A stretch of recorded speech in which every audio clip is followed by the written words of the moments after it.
are at Chicagoland for the penultimate round of the Indy Racing League, and what a race we have for you. Not only is there a three-way battle for the championship title, but Britain's Dan Wheldon becomes the first Englishman ever to race in this high-speed series. Hello there and welcome. Well, the green flag is only about 5 minutes away now, but first of all, here are the race headlines. The reigning champion, Sam Hornish, has taken pole as he tries to retain his championship for Panther Racing. But his arch-rivals for the title, Gilles de Ferran and Elio Castroneves, can only qualify in 11th and 21st place on the grid as they struggle to beat handling problems. And Britain's Dan Wheldon qualifies a very creditable 7th in his IRL debut. Well, as I said, we're just minutes away now from the start of the Delphi Indy 300. But before we cross over to the track, first of all, I'll quickly introduce our guest to you. Paul Cherry, our regular US expert, is with us, and Christian Colby as well, current 3000 driver and close friend of Dan Wheldon. We'll hear from them later, but right now we're going to cross to Chicago and hear from Dan Wheldon when our American colleague spoke to him just after qualifying. To be honest, it was kind of what we expected. We could have perhaps snuck a little bit more out of it, but the Pennzoil Panther team and Chevrolet engines have been great all weekend, and so we've been working on a race car that we think is going to be very good. So I think that's where we'll hit the front. You've done a lot of testing. Did you find any extra pressure in the qualifying situation? No, not really. With this track the way it is, it's pretty easily flat out on your own, so that it's kind of relaxing actually. But no, I mean, we're looking forward to a good race. The car changes completely in a race simulation, so hopefully I think we've got that covered, and like I say, we'll be looking for a good race. What are your goals for this first race? You know, everybody's asking me this, but certainly coming in with one of the best teams, if not the best team. I'd certainly like to walk away with a top 5 podium, and I think if everything falls our way and I hit my marks in the pit stops, we could certainly be in the victory circle. Are there any team orders for the race as far as racing Hornish? Are you going to be allowed to race him? Yeah, I think I'm going to be allowed to race him. Obviously, I'm not going to be able to hinder him, and I wouldn't do that. I think it'd be fantastic for Sam and the team to win the championship 2 years in a row. So I certainly won't do anything to hinder him, and if I can help him, I'll do it. But I'm looking to guarantee myself a drive for 2002. That's what I'm here to do. Your roots are in British racing, kind of like Thomas Scheckter. He's had some problems keeping it off the wall. What do you think about that? Do you think he'll have any problems? I don't necessarily think. Obviously, every situation's different, so I'm just going to run my own race. Obviously, it's a 200-lap race, which is different to what I'm used to. So I'll fill it out for the first few laps, and then we'll start to go from there. But that's not a good thing, so I intend to try and keep it off the wall. Can't blame him either, can you? We wish Dan Wheldon every success, but just before we go to the race, let's get a quick word with our experts here. First of all, Paul, this is going to be quite some race, isn't it? A lot at stake for the top 3 drivers. Yeah, with the top 3 point holders so close together, it's all or nothing. And with Penske qualifying so far back, they've got a fair bit of work, those two, to get to the front. Yeah. If Sam can get away and get on with it, he's got it made. And Christian, this is a circuit, well, both of you know it, but this is a very fast track, yeah?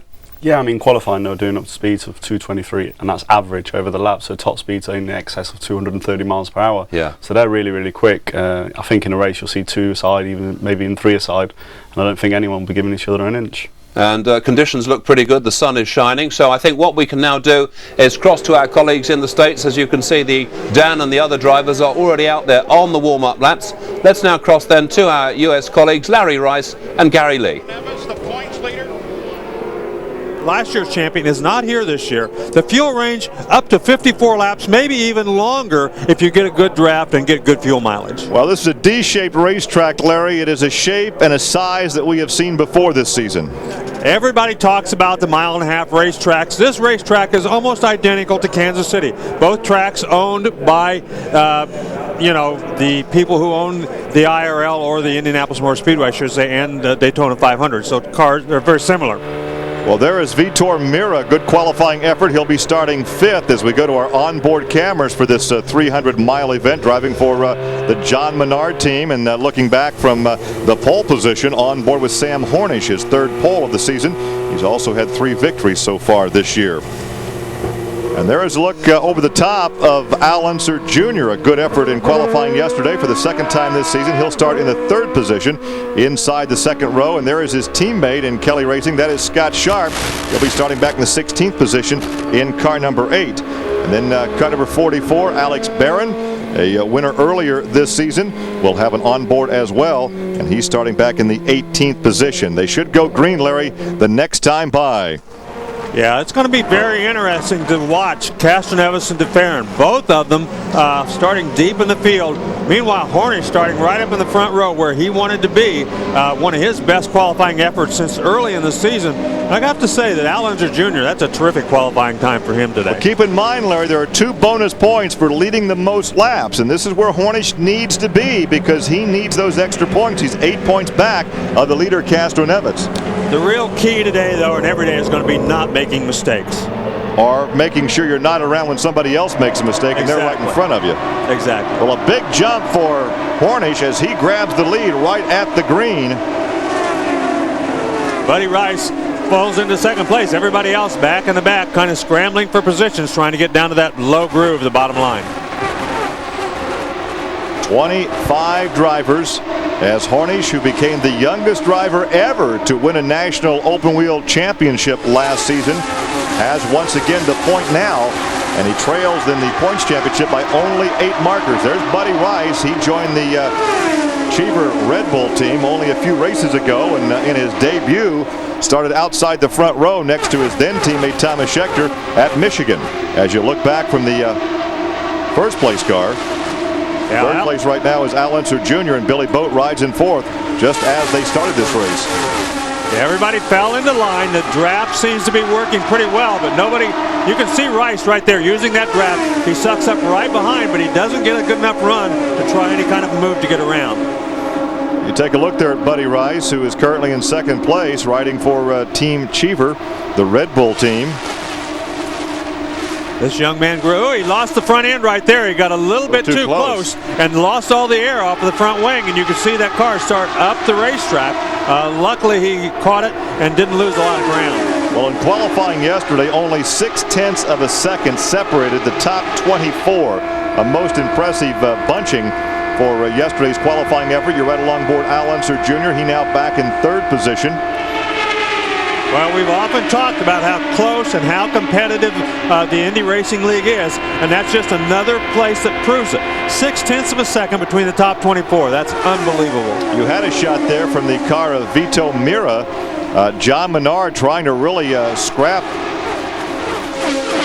trying to not scrap the season, we should say, because they've had terrible luck all year long. They've made some personnel changes, some driver changes, and they have been qualifying better, but not showing the end results. And Jacques Lazier will be back in that car next year, so he's already been secured. He just decided not to run these last couple of races. He is here this weekend, but he has been cleared to drive, but decided to go ahead and let the crew finish out the year with Mira, and he'll join the crew at the beginning of next season. Gilles DeFerrin currently in 7th position, a 2-time winner this year. Pulls up behind, I believe that's Sarah Fisher. That's Robbie Buell that he's behind right now. Buell in the 24 car in 6th position. Buell's car painted up just identical to Sarah's. And that's Dan Weldon in the yellow car right behind DeFerrin. So Weldon in 8th place, hanging right in there with all the big guys in his first effort in Indy Racing League. Weldon was the 1999 U.S. 2000 champion out of England, Emberton, England, and he has a 2-race deal here and next week with Texas, and hopes to secure the 2nd ride for this Pennzoil Panther team next season. Well, I've talked to the guys at Pennzoil Panther, and they're well impressed with this young man. He's done everything right in all their testing. They've impressed him very much, and they like this young man. That's good for him. There's a good battle back there for position. Weldon and Fisher riding side by side. Fisher, well, that's Buell and Mira riding side by side. Buell on the inside, Mira on the high side. And this is the kind of racing that we really have come to anticipate on these mile-and-a-half racetracks. Right, and Mira hanging right in there on the outside. Buell got a good run on him down in the bottom, and Mira just wouldn't give up. He's going to give up a little bit and probably fall back. But you can see on an outside groove, you can keep the RPMs up a little better, and you get a great run down the straightaway, even though you lose some in the corners. Well, this is actually a very wide groove where you can run side by side. Earlier this year, we've seen a couple of racetracks where it's very difficult to make that move. Well, yes, but these mile-and-a-half racetracks have become the signature of the IRL, and they're very good for this kind of racing. I think Texas is probably the best of any of them, but this racetrack, as you can see, also lends itself to side-by-side racing. Buell now in 6th. Make that 5th position. Mira is 6th. DeFerrin is 7th. Then Weldon, Cheever, Giffoni. And then Renna is in the 11th position. Sarah Fisher has dropped all the way back to 12th.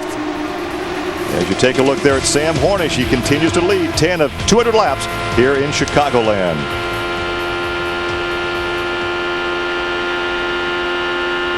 It is a hot and humid day here in northern Illinois. Chicagoland Speedway with some 70,000 folks on board to watch this event. As we indicated, it was won last year by Jacques Lazier. Jacques is here as a spectator and will be in the cockpit when the season begins next year. As you look back from the leading car back to Buddy Rice, who's riding in 2nd. And now there's a look at DeFerrin in number 6. Looks to the high side of Mira, and he's going to try that high side pass. Well, he's out there. Looks like he's got a good run through the middle of the corner, and that's what it takes. Yeah, he made that look pretty easy. He didn't stay out there for more than one corner and went right on by Mira. So DeFerrin moves to 7th. Mira now is 7th. DeFerrin is 6th. Then it's Buell in 5th position. Boat still rides in that 4th spot. That's where he started. Yeah, Mira seems to be having a little bit of a problem because he's lost 2 or 3 spots here in the last several laps. And Dan Weldon is the next. Oh, here's somebody that's, is that the 34 car? Laurent Redon, who was 2nd in the rookie points and ready to overhaul the leader, Thomas Schechter, because Thomas is not racing and he looks like he has lost that Infinity motor. Yeah, a lot of smoke coming out of that thing, and he's trying to get it down off of the racetrack. You can see he has to get it slowed down. You can see what a transition there is below that white line. A huge, huge difference, and you can't hit that too fast because if you do, you're going to spin. So Redon showing a lot of smoke. Yeah, he's going to head for the pit area. The MyJack entry with the Infinity power plant.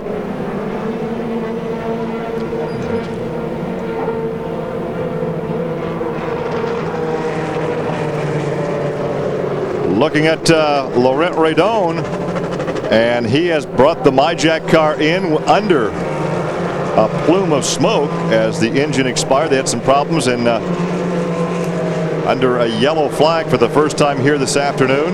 The yellow comes out for the possibility of oil on the racetrack, and Sam Hornish continues to lead. Yeah, they don't want to take any chances when there's that much smoke coming out of the car and he's been right in the groove. They want to send the safety crews out there to make sure that none of that liquid got down to the racetrack, and if it did, they want to put some oil dry down. So this is going to give these guys a few laps to get a little rest here, and it'll also increase the fuel mileage, so they can now go farther than the 54 laps because they'll get about 2 laps under the yellow for every 1 lap they would get under the green for fuel mileage. Well, they'd hope to make this on 3 stops, getting about 2.2 miles per gallon if in fact they ran under green for 200 laps. That will not happen. Our first yellow coming out on the 15th circuit. So Sam Hornish has led from the opening green. Yeah, I want to take this chance while we're under yellow to say hello to a couple of people in Australia that have been in contact with over the last couple of weeks. Alex Allen up in Brisbane, and Con Migro. Con Migro is a guy that I used to actually race for when I raced down there several years ago. I want to say hello to those guys. And Alex Allen, he sent us some pictures of some of the racing we used to do down there. So Hornish leads Rice, Unser, Boat, Buell, DeFerrin, Mira, Weldon, Cheever, and Giafoni now in the 10th position. Sarah Fisher, who started out moving up, started in the 12th position, moved up a couple of positions, has dropped back to 14th. There's a look at Buddy Rice. He currently rides in 2nd. That's where he started this event. Buddy, of course, made his debut at Michigan and started outside the front row alongside his then teammate Thomas Schechter, who went on to win the event.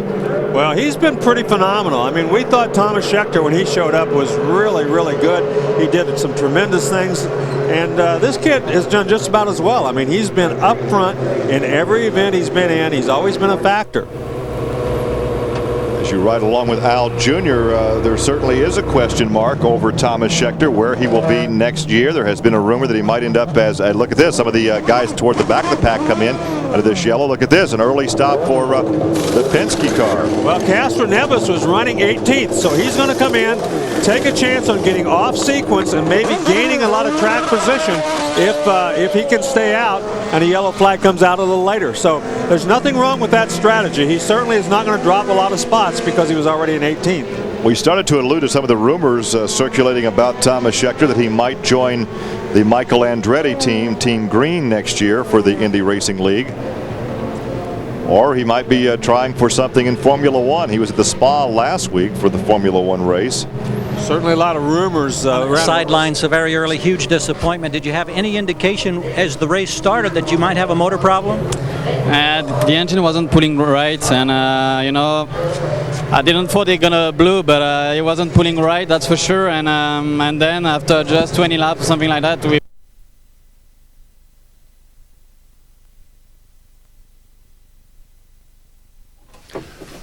Well, sorry about that. We've obviously got a problem with the sound. We'll get back to that just as soon as we can. But I'll tell you what we're going to do now. We'll return to the action just as soon as we can. We'll take a short break. Stay with us. More action in a couple of minutes.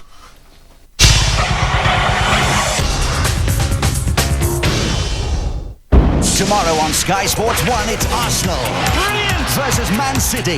Anelka back to Highbury to upset the champions. Form Football special tomorrow at 7 live on Sky Sports 1. Then Wednesday on Premiership Plus, it's Newcastle versus Leeds. Two attacking sides, two ex-England bosses head-to-head. Order this game now for just £5. Call 08705 160 160 or see Channel 433. Premiership Plus in association with Scottish Life.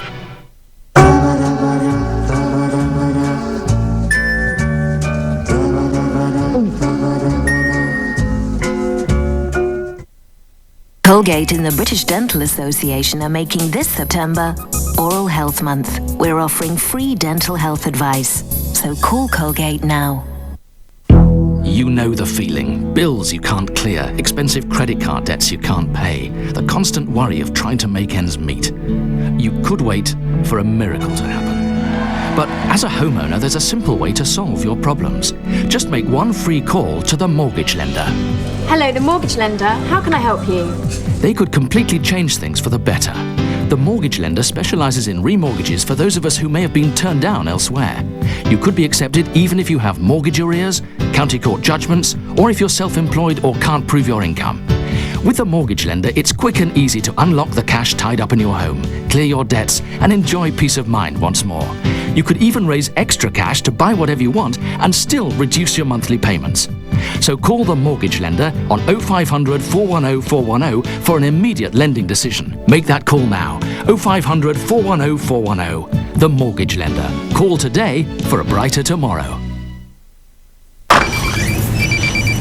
Oh, hi. Have you joined yet?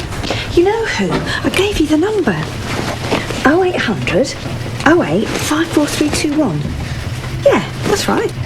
They give you cash when you go to the dentist or optician, that kind of thing. Derek got a cheque for 93 quid this morning, yeah, for his new glasses. Lucy's got to have a brace. We can get cash for that. We can claim over 400 quid for dental stuff. Honestly, you don't know what you're missing. You, Jim, and the kids could get cash back for just about anything.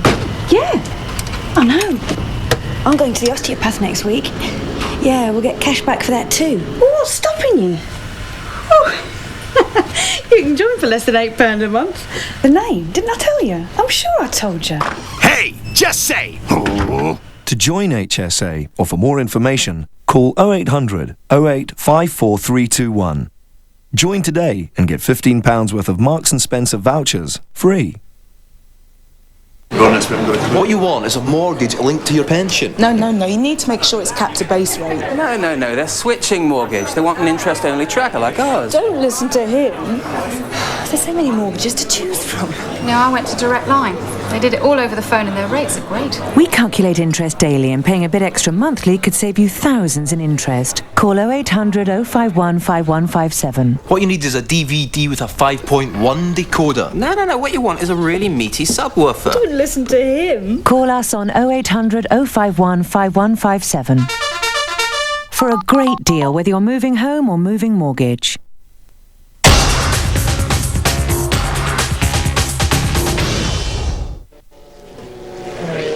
And welcome back. Well, you haven't missed any action while we were away because they're still under a yellow at Chicagoland for this penultimate IRL action for the Delphi Indy 300.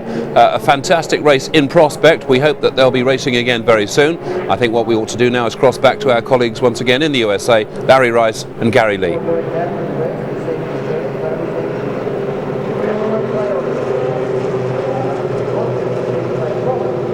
Period this next time out. Castro-Nevitz, there you look back at the helmet, the visor of Scott Sharp. Sharp now back in the 16th position, and Sam Hornish continues to lead under yellow.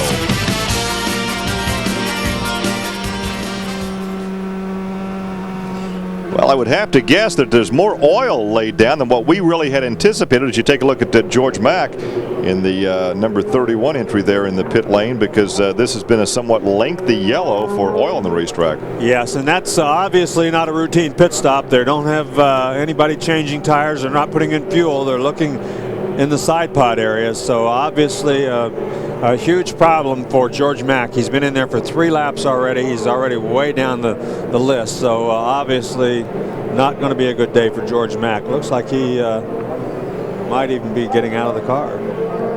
310 Racing out of the Los Angeles area. That's the zip code, his area code for where he lives out there, 310.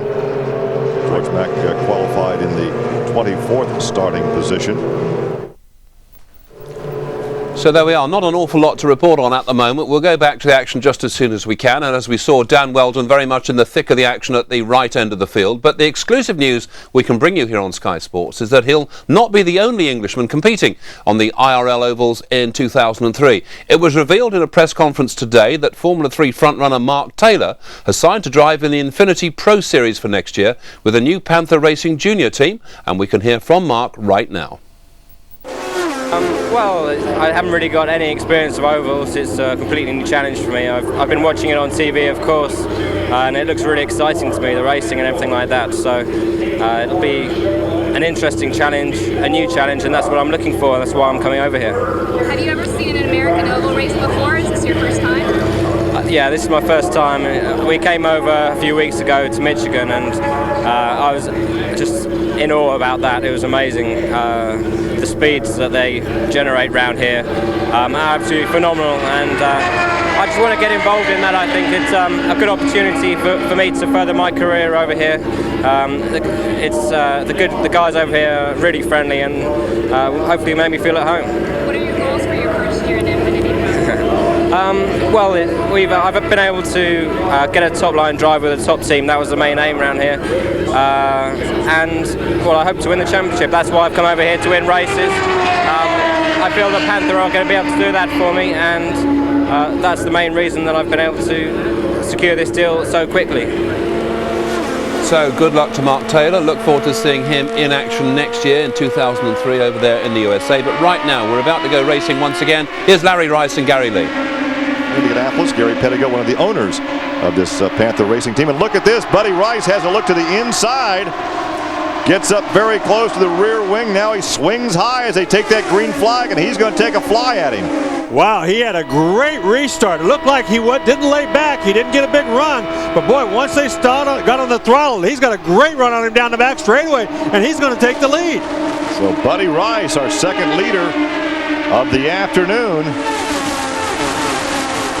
will take the lead on lap 26.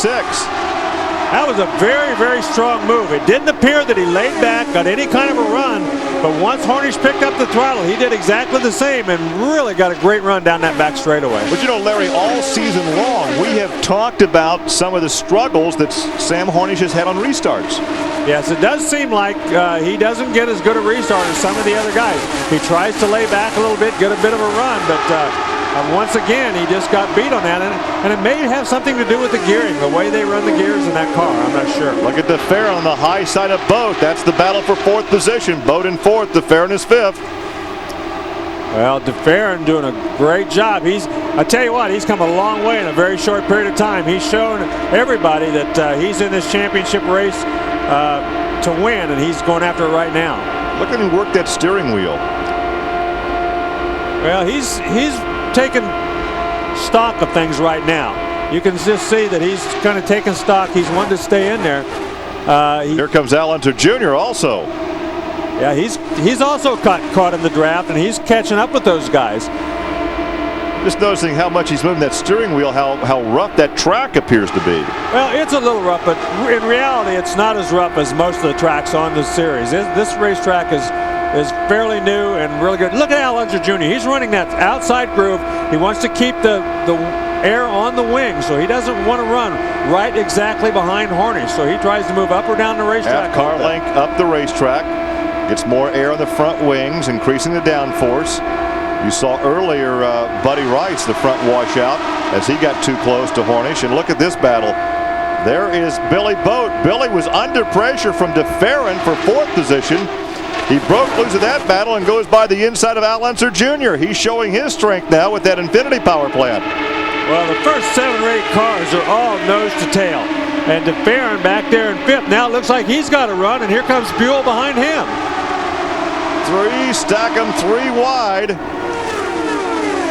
And look at this mirror on the inside of Buell, and he slides by. Yep, he gave him the opening. He went 3 car widths out. Mirror saw the opening on the bottom, and when he tried to pull back in, there was no place to pull into because Mirror had taken up that spot. Look at Dan Weldon. He's all over Buell now. Dan Weldon, the rookie from England, a 2-race deal at the end of this season with the Pennzoil Panther team that could well develop into a full-time ride next season, making that Panther team a 2-car stable. They've been talking for a long time about bringing on a young driver. And they've got one young driver who won a championship for them last year.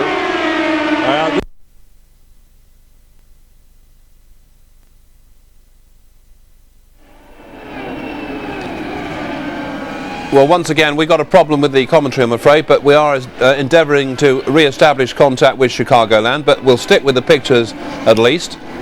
And I'll just take this opportunity to bring in my studio guests and just get their thoughts on the race so far. Christian, let's come to you first of all. This is quite good stuff, and Dan Weldon is hanging on in there well. It's at the tail of that leading group, but he's still there.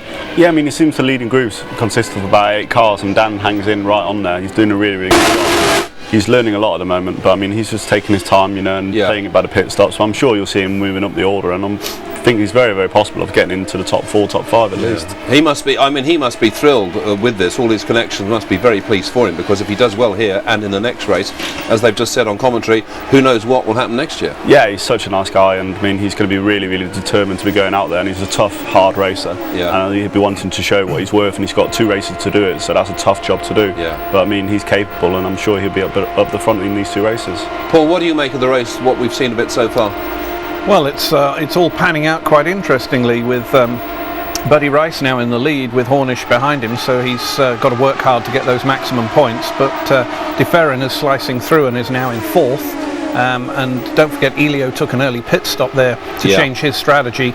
So as we get halfway through the race, I expect both those Penske guys to be right in the top 5. But as Christian's just been saying about Dan, he's doing a terrific job. Big pressure situation, last 2 races, championship fight on the track, and he's racing hard and keeping out the way of the people who are going to cause the most problems. So he's doing great. Boys, thank you very much. Let's now go back to our colleagues in the States. Remember that Sam Hornish went through a slump. He won 3 races fairly early in the season, kind of slumped, never had a really good ride the last couple of years at the Indianapolis Motor Speedway, and had to really fight his way back into contention for the points championship. Yeah, that's the one thing about the Pennzoil Panther race team. They don't ever give up. It's not only Hornish, it's that whole team. Everybody in the pit area, the owners, everybody involved. They never say die. They have a little bit of a bad luck. They don't get down on themselves. They don't get down on anybody. They just go back out and think every time they go out they have a chance to win the race, and they absolutely do, no question. Well, now it looks like with the aerodynamics now that he is able to run a little closer to Buddy Rice than what Buddy Rice was able to run to him without washing out the front end. Well, a lot of times these teams will set these cars up so that they can run in the draft. They'll set them up a little tighter in the front end so that they know there's going to be in a lot of traffic, so that they can do that without causing any problems to the car. There's DeFerrin back there in the fourth position. Al Unser Jr. is fifth. Mira is sixth. Seventh is Renna. So tip of the hat to Tony Renna, who did not qualify all that well yesterday. In fact, Tony qualified in the 17th position, but right now for Team Kelly, he's up to 7th. Eddie Cheever is 8th. Robbie Buell is 9th. Buell has fallen off because he was up there challenging in the top 5 earlier.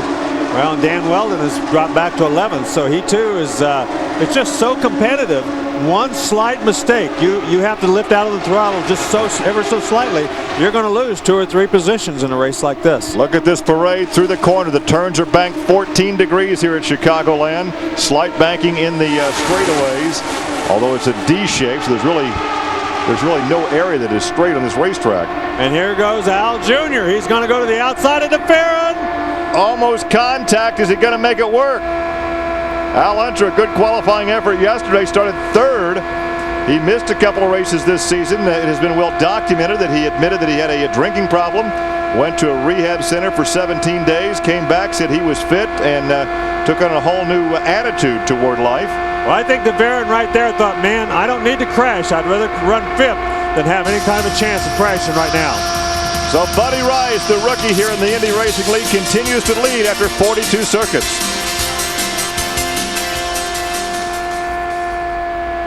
Well, right now, the fastest driver on the racetrack appears to be the guy you're riding with, Al Unser Jr. Boy, he has just passed 2 guys in the last 2 corners. He's absolutely flying. I don't know whether he's made some adjustments in that cockpit or what he's done, but certainly he's really all over those guys right now. Looking out in front, is that George Mack? We're about to go around. Is that Noda in the 28 car? As you've got a lap car up in front. Uh-oh, Buddy Rice, everybody trying to figure out which way they got to go to get around him.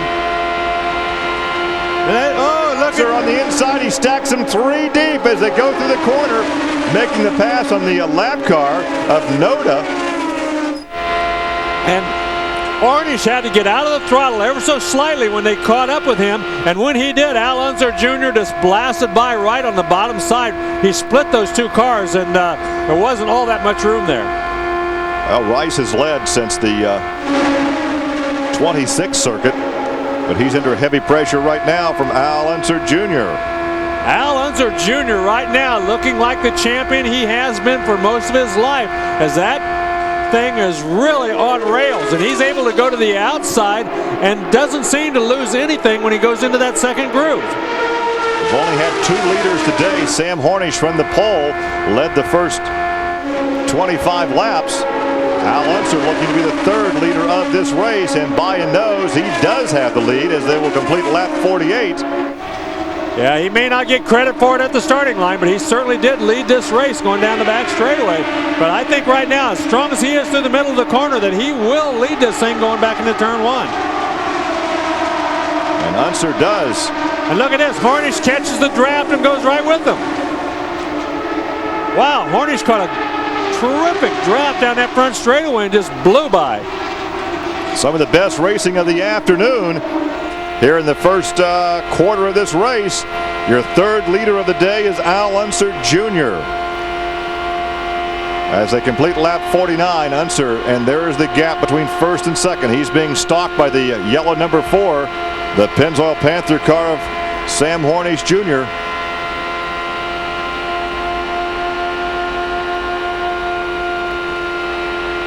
Our live coverage from Chicagoland Speedway now has Al Unser Jr. in command, but we use that term loosely because he's getting a lot of pressure right now from Sam Hornish.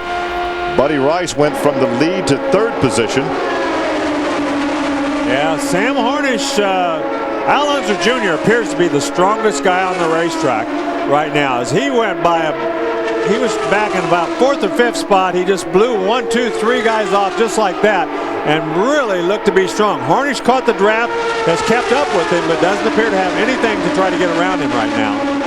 Well, also at this juncture in the season, you don't want to push the issue. You don't want to take something unless it's there, because if you drive her in too hard and make a mistake, the whole season goes away. The yellow out. That's one of the Penske cars. It certainly is. And look at it, the throttle stuck on that thing. Look at it, it's stuck wide open. It's still pushing him down the racetrack. So he must be unconscious, or look at that thing. It's still turning wheelies. That throttle is just stuck wide open, throwing rubber everywhere. A hard crash. Well, DeFerrin is moving around the cockpit, but apparently cannot hit the kill switch. As you can see, the shards of rubber being discarded from that left rear. The right looks like the right wheel is off of it. Apparently some contact with Tony Renna that put DeFerrin in the wall and perhaps will take him out of the points chase. Well, they've got in there to shut the engine off. The safety crew, that's a brave move by the safety crew. That wheel is still sitting there spinning. That car could have caught a hold and taken off. That guy jumped right up on the front of the car and turned that thing off. That could have been, that was a very dangerous situation for him to get into as well. The second yellow of the afternoon, and a significant one it is. We are being told there was some contact between DeFerrin and Tony Renna in the 78 car for Kelly Racing. Hopefully we can take a look at the replay, because this will have a significant impact on the overall season championship. Well, there's no question that this is going to... Well, let's take a look again. That's DeFerrin. And that's Weldon behind him in the yellow car. Weldon in the yellow car, DeFerrin. And Renna. And Renna is right in front of him. Oh, it looks like he just got a big run up on Renna and got onto the brakes, trying to miss him, and he got up in that gray stuff and just slammed into the outside wall. He was running too fast to keep from running into the back of Renna. He got on the brakes and steered it to the right, and once he did, the car took off right straight into the wall, and then the throttle stuck once he hit the wall. Well, after finishing 13 of the races, this will be the one he doesn't finish, and the one that will take him out of the points chase. As you can see, that left rear continues to grind. Well, of course, our real thoughts are with him right now. Hopefully he is okay, but they are working over him feverishly right now. And so you see they're coming down on this pit apron now as they go past the crash scene. The yellow comes out on lap 52, our second yellow of the afternoon, with Al Unser leading. And now this will be in their pit window, so we will see all of the leaders in the pit this time. So once again, 53 of 200 laps, and Al Unser Jr. is on the point.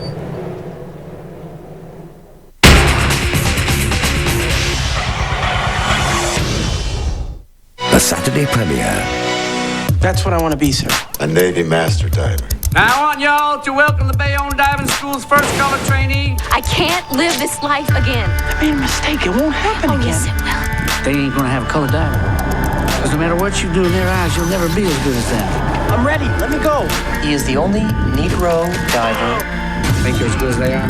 You damn right I am. Men of Honor, Saturday at 8 on Sky Movies Premiere.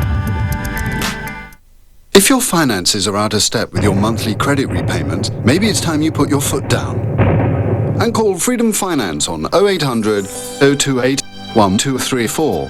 With a Freedom Finance low-cost loan, you could pay off all your separate credit and store cards, even outstanding loans, and be left with just one lower monthly repayment. You could save up to 50% on what you presently repay each month. On top of that, you could have a handy cash lump sum to play with. So, no more running around in circles worrying about what steps you need to take to straighten yourself out.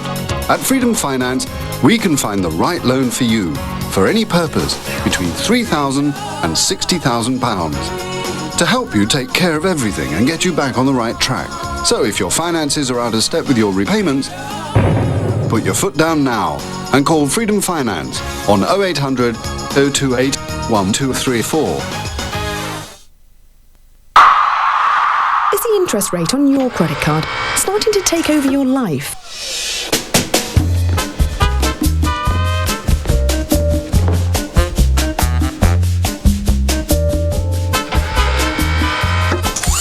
Does it get between you you and the things in life that you want to do and see and buy? Is it cramping your style?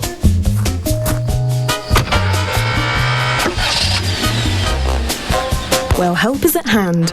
Call 0800 10 20 20 and we'll send you details of the RBS Advanta card, which you'll pay no interest on until next June, on balance transfers and purchases, and there's no annual fee.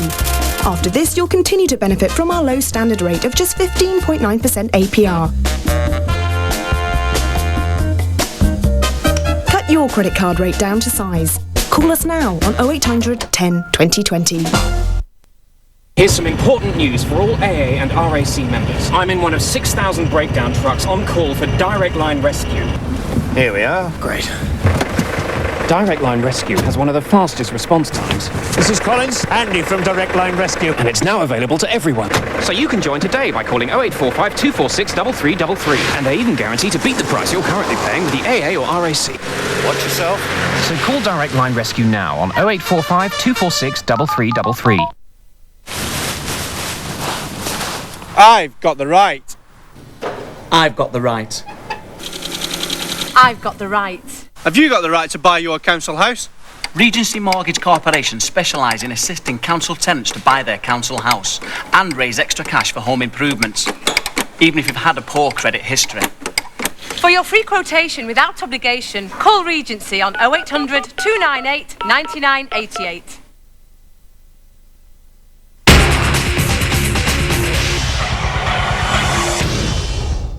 Welcome back. Well, we're still under a yellow at Chicagoland after Gilles de Ferran in car number 6 made contact with the wall. We're hoping for news of that very soon. And this is what happened just a few moments ago.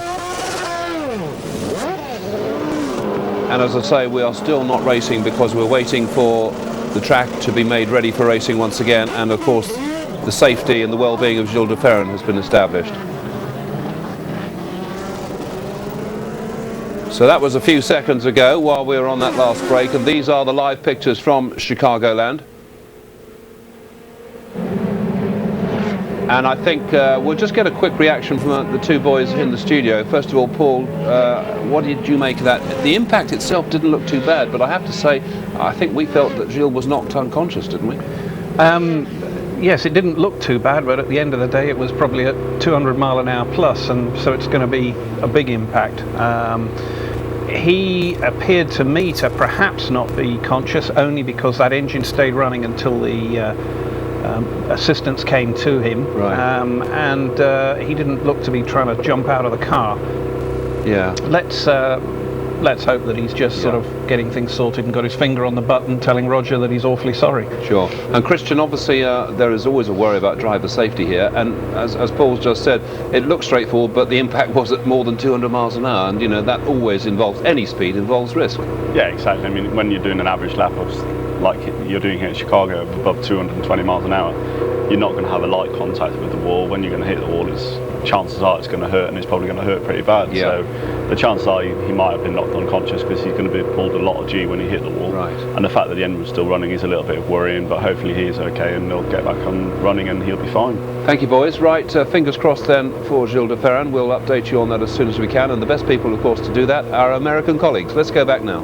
Once again, recapitulate, we are under the second yellow of the afternoon. The first yellow was for oil in the racetrack when Laurent Redon actually lost the Infinity power plant. We were under yellow for almost 10 laps. There's a look at Jeff Ward. That is his second stop of the afternoon. Our second yellow came out for this crash involving Gilles de Ferran on lap 52. And we're being told that Gilles de Ferran is awake and alert and responding, which is very good news. That looked like a terrible, terrible crash, and I'm sure he was unconscious there for a short period of time. But that is good news from the Infield Care Center. But we are still, Larry, a number of laps away from going green. You can see this huge crowd. It is a sold-out 70,000 plus grandstand. Yes. The interesting thing is that during this round of pit stop, Castro Neves came out in third position. He didn't fake a lot of fuel on, evidently.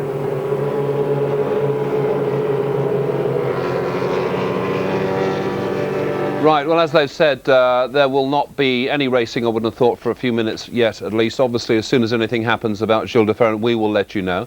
But Dan Weldon, of course, very much making news in this race this week. But next weekend, we have the Rockingham 500. And last week, my colleague Keith Ewan tried to persuade, admittedly unsuccessfully, David Grace to tell us just who would be driving the special all-English Team St George entry. Well, the driver's name was finally revealed at a Brooklands press conference on Thursday of this week. Unbelievable, I can't take a smile off my face. It's a great opportunity, like you say, and going to hopefully grasp it with both hands and do a great job for the English supporters. A lot of people were slated to drive this car. Johnny Herbert, we heard, was going to drive it at one stage. There was another Darren Turner, and we thought at one stage there was actually going to be a shootout, but that didn't happen.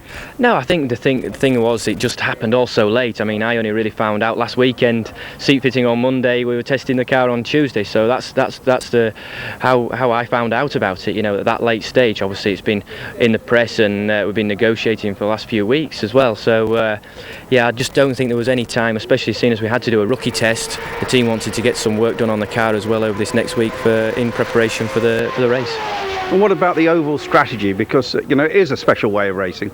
Yeah, definitely. I mean, you've seen people win from the back row of the grid, obviously, in oval. So there's lots of pit stops, lots of yellow flag incidences where you're going to be able to, you know, make pit stops and hopefully make some gains. So I'm going to be spending the next week with the team engineer and team boss working out what we're going to be doing, and hopefully we can get some advantages in that area. Now, a spotter's always very important. Who's your spotter going to be? Do you know yet? Yeah, I've got a good close friend of mine, Tim Elkins. He's going to be spotting for me. We've got a good relationship. He's raced a bit himself, so hopefully he's going to be keeping his eye in. He was there for the rookie test up in where the spotters are standing, so he's seen how fast it's going to be coming round. So hopefully it's going to be good, and hopefully there's not going to be much to say. Just talk us through a lap of Rockingham. You said just over 20 seconds and 4 corners, but all different. Yeah, quite a lot different. One, he's probably going to be very close to being flat out, maybe even flat out at the race. 2 and 3 are quite easy flat with a little bit of a bump in 3, and 4, that's the most daunting corner. You've got the top speed going into it at close to 220 miles an hour, and you're taking it absolutely flat into it. But it's quite a long corner, and you have to back out of the gas, and it makes the car quite a handful to drive. So that's probably the most difficult corner. Do you shift at all? No, 7th gear all the way round. It's you're pulling, like I say, because you're nearly flat through the 3 turns. The revs and the speed is quite high for a large percentage of the track, and you're just slowing down quite a lot for 4. Now, the one bit of experience you don't have, of course, is running in traffic with these boys. That's going to be quite difficult. Yeah, you know, we've got. Obviously, I've done my rookie testing by myself. It's going to help me doing the warm-ups and the testing and qualifying and things on Friday, running with cars. But still, guys are going to be backing off. They're not going to be wanting to race with me in the test. And then come the race, we're going to be side by side. But I'm ready for it, and these guys are going to give us respect, and wherever I am on the grid, I deserve to be where I'll be. So I'll be able to mix it with the guys around me. And your final hopes for the end of the race? Well, for me as a racing driver, I always want to win. So, but I know the difficulties that it's going to be having it put together so late. But I think a top 6 is going to be fantastic, and top 10 will be very good. And hopefully you see some of those St George's flags waving in the grandstand. Yeah, good excuse to get them out after the World Cup, and hopefully I'll give them something to cheer about. Darren Manning, we wish him well for next weekend. Certainly talks a great race, doesn't he? And I'm sure he'll drive a good one too. Wish him well up at Rockingham. Right, let's now go back to the action in hand. We're going to try and bring you up to date pretty soon with what's going on at Chicagoland. Remember, we are still under a caution. This accident a few moments ago, car number 6, Gilles de Ferran, going into the wall. The impact at first didn't look too bad, but we suspect that he was knocked unconscious at the time. And as we saw, the rescue boys had to go in and cut out the engine. We're hoping for good news, and as soon as we have it, we will bring it to you. Paul Cherry, let's just get your thoughts on this, because the longer this goes on, you suspect there is a problem with Gilles, and they're having to sort of be very careful with getting him out of the car. Well, actually, as we heard probably while we were on the break, that they have actually got Gilles out. And he's awake and responding, so that's a good sign. Where we go from here, I don't know, but the car's now been moved. They're clearing up all the debris from the track. There's a million shards of rubber and carbon which have to be picked up. These oval races, the smallest piece of debris will cause a puncture, and you have a puncture at 200 mile an hour. It's not a good scene. And obviously we want it confirmed as soon as we can that he is okay. But Christian, from a driving point of view, when there is an incident like that, and obviously everyone's aware of what's going on, you can't really allow yourself to think about that, because you've got to focus still very much on what you're doing and put that to one side. I mean, I think you pretty much just forget on what's just happened, and you spend the rest of the time, you know, on the radio talking to your spotter, talking to your people. Yeah. You know, and going through the car, is everything okay? Is there everything you want changing for the next pit stops? And as a driver, you try and keep focused, and you know, once you know there's 2 or 3 laps before the green, then you focus on, you know, being ready and being on the tail of the guy ahead of you, and hopefully be able to get a jump. And it's the easiest time to make up a few places is at a restart. Sure. But the longer the yellow continues and the longer the delay is, the more frustrating it becomes, because you know what you want to do once you get the green. Yeah, you're anxious, but I mean, the spotters and the team are really trying to keep you calm, you know, and just telling you everything's okay. And as a driver, you listen to them and you put full faith in them. Yeah, and Paul, just going back to what we were saying before we went to the accident, you're optimistic, are you, that maybe one of the more experienced drivers might triumph here, or do you think we're going to get maybe a new name? Well, we've still got a long way to go. We're not halfway yet. We're not even halfway, and as I say, the interesting thing is now Elio Castroneves has pulled himself up into 3rd place from 21st on the grid, and obviously with Gilles out of the race, that's really done his championship hopes completely this afternoon, and it's a straight fight now between Hornish and Castroneves, right. Panther versus Penske. So I think that's going to be our battle, and I don't think the winner is really going to matter between those two. They can finish anywhere they like, as long as Sam finishes ahead of Elio. Yes, this is a very interesting finish to the season anyway, but I mean, the way this race is panning out, it's maintaining the tension right to the end. Oh, without a doubt. I think next week's shootout at Texas is going to be the one to watch. Right. Okay, well, we can now bring you up to date a little more with what's going on. Gilles de Ferran we see being put on the stretcher, and we understand he is being airlifted off the track and away to a check-up in the local hospital, and we are fervently hoping that all is well, and as soon as we have any positive news to bring you, we will. But for the moment, at least, as you can see, he's on his way to expert care and attention. Right, we are, as you can see, we're back hopefully on the track and racing again very soon, but that's the situation overall as the things stand after 65 of 200 laps. Still a long way to go. And the Chicago Indy 300, the IRL action from Chicagoland continues. We're going to take a short break, but the action will continue in a couple of minutes' time. And welcome back. Right, we're just about to return to the action, but if you've just joined us, we can update you on what's been happening to Gilles de Ferran. You'll remember a few laps ago, this is what happened. He got very close to the car in front, and we think possibly lost a bit of adhesion. The car then drifted up the track, and big impact there into the wall at well over 200 miles an hour. Thankfully, the car managed to stay pretty well straight on the line, although it was making contact all the way down that straight there. And we suspect that in that impact, Gilles was knocked out, possibly got a bit of damage to his leg, we're not sure, but that was the incident. And as you can see, he had been knocked out because the wheels still spinning, the engine hadn't been cut. The safety crew had to get in there and do that for him. But the good news is that as we saw a moment or two ago, he is safely out of the car now, being airlifted to hospital just as a precaution. There's the thumbs up, that's a good sign, positive sign for Gilles de Ferran. We understand he has got concussion, and it's just as a precaution they're taking him to a nearby hospital by air ambulance. But right now, these are live pictures coming to us from Chicagoland. Eddie Cheever Jr. there in your sights. Remember, it's the Delphi Indy 300, the penultimate race in this IRL series. It promises to be great action. We hope that the race itself will get underway again very soon. Let's now cross back once again to our colleagues in the States. That he would like to have a great finish here near the end of the year, because he was the man last year. He was always the guy you look for to be winning races, and this year he just hasn't been one of the factors. Well, and we've alluded to the fact this well could be his final season as a driver. He has a lot on his plate to work through this off season, because as you know, he does not have an engine program put together for next year, so he has to find that. We're not sure about the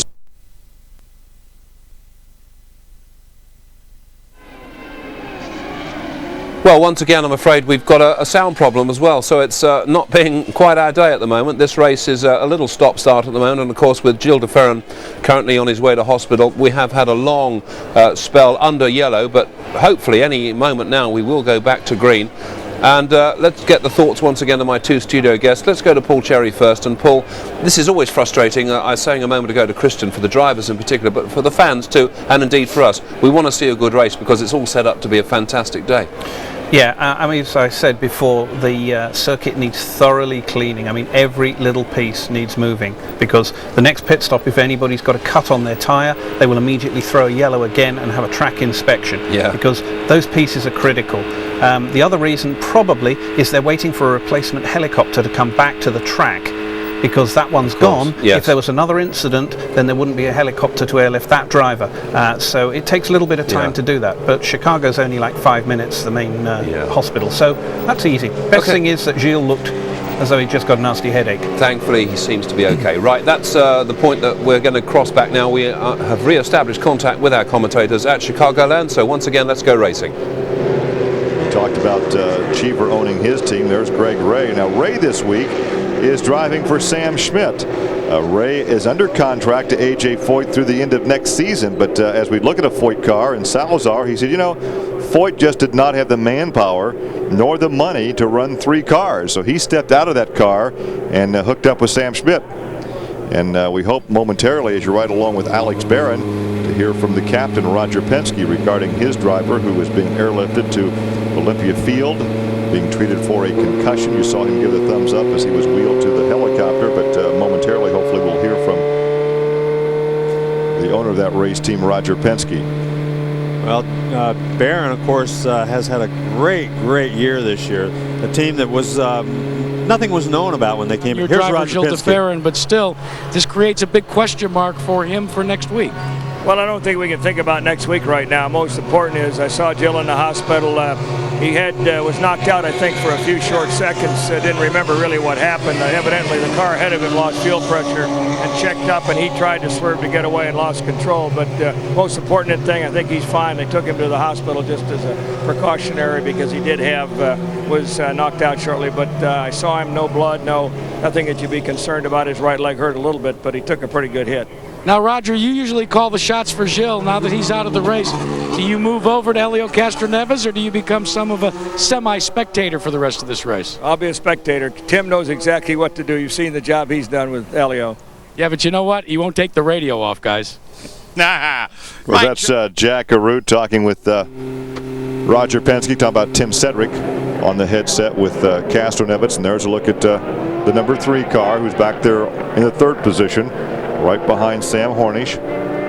Well, Tim, good news though from what Roger had to say. Terrific news. I quite honestly was very concerned as we saw that car going down against the wall, because usually when that happens, the guy is unconscious. That's not a good sign at all. You know, when you talk about what that safety crew member did, let's talk about what these guys have done. Phil Casey, Brian Barnhart, and the guys that have put these cars together.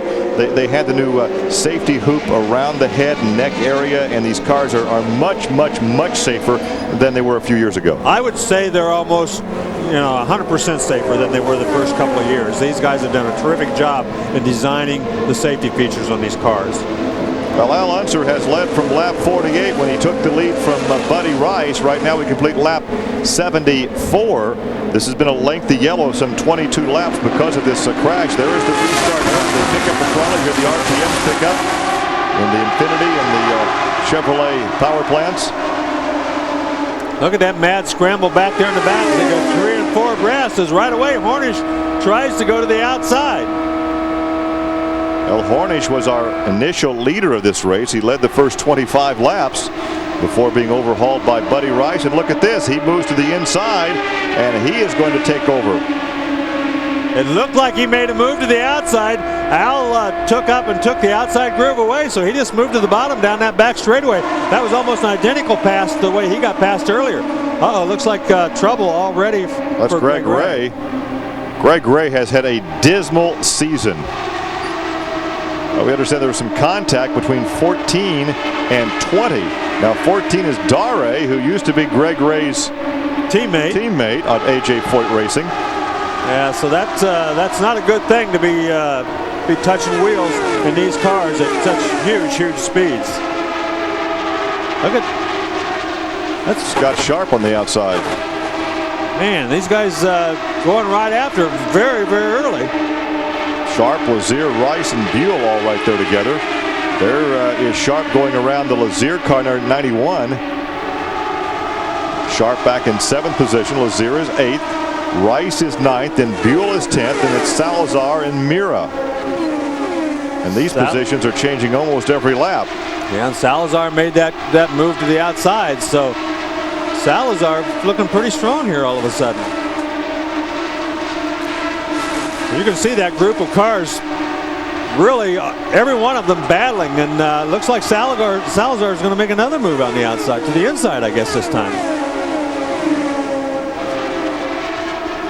Well, Salazar missed a good chunk of the season coming back from injuries, as you see the crash area there with all those tire marks.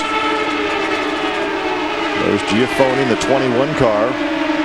And Sharp seems to, after this yellow flag, really be on the move. He's passed a couple of cars. He seems to be one of the faster cars on the racetrack right now, as the first 4 guys I guess, have moved away from everybody else, as Boat hangs right in there right behind Castroneves.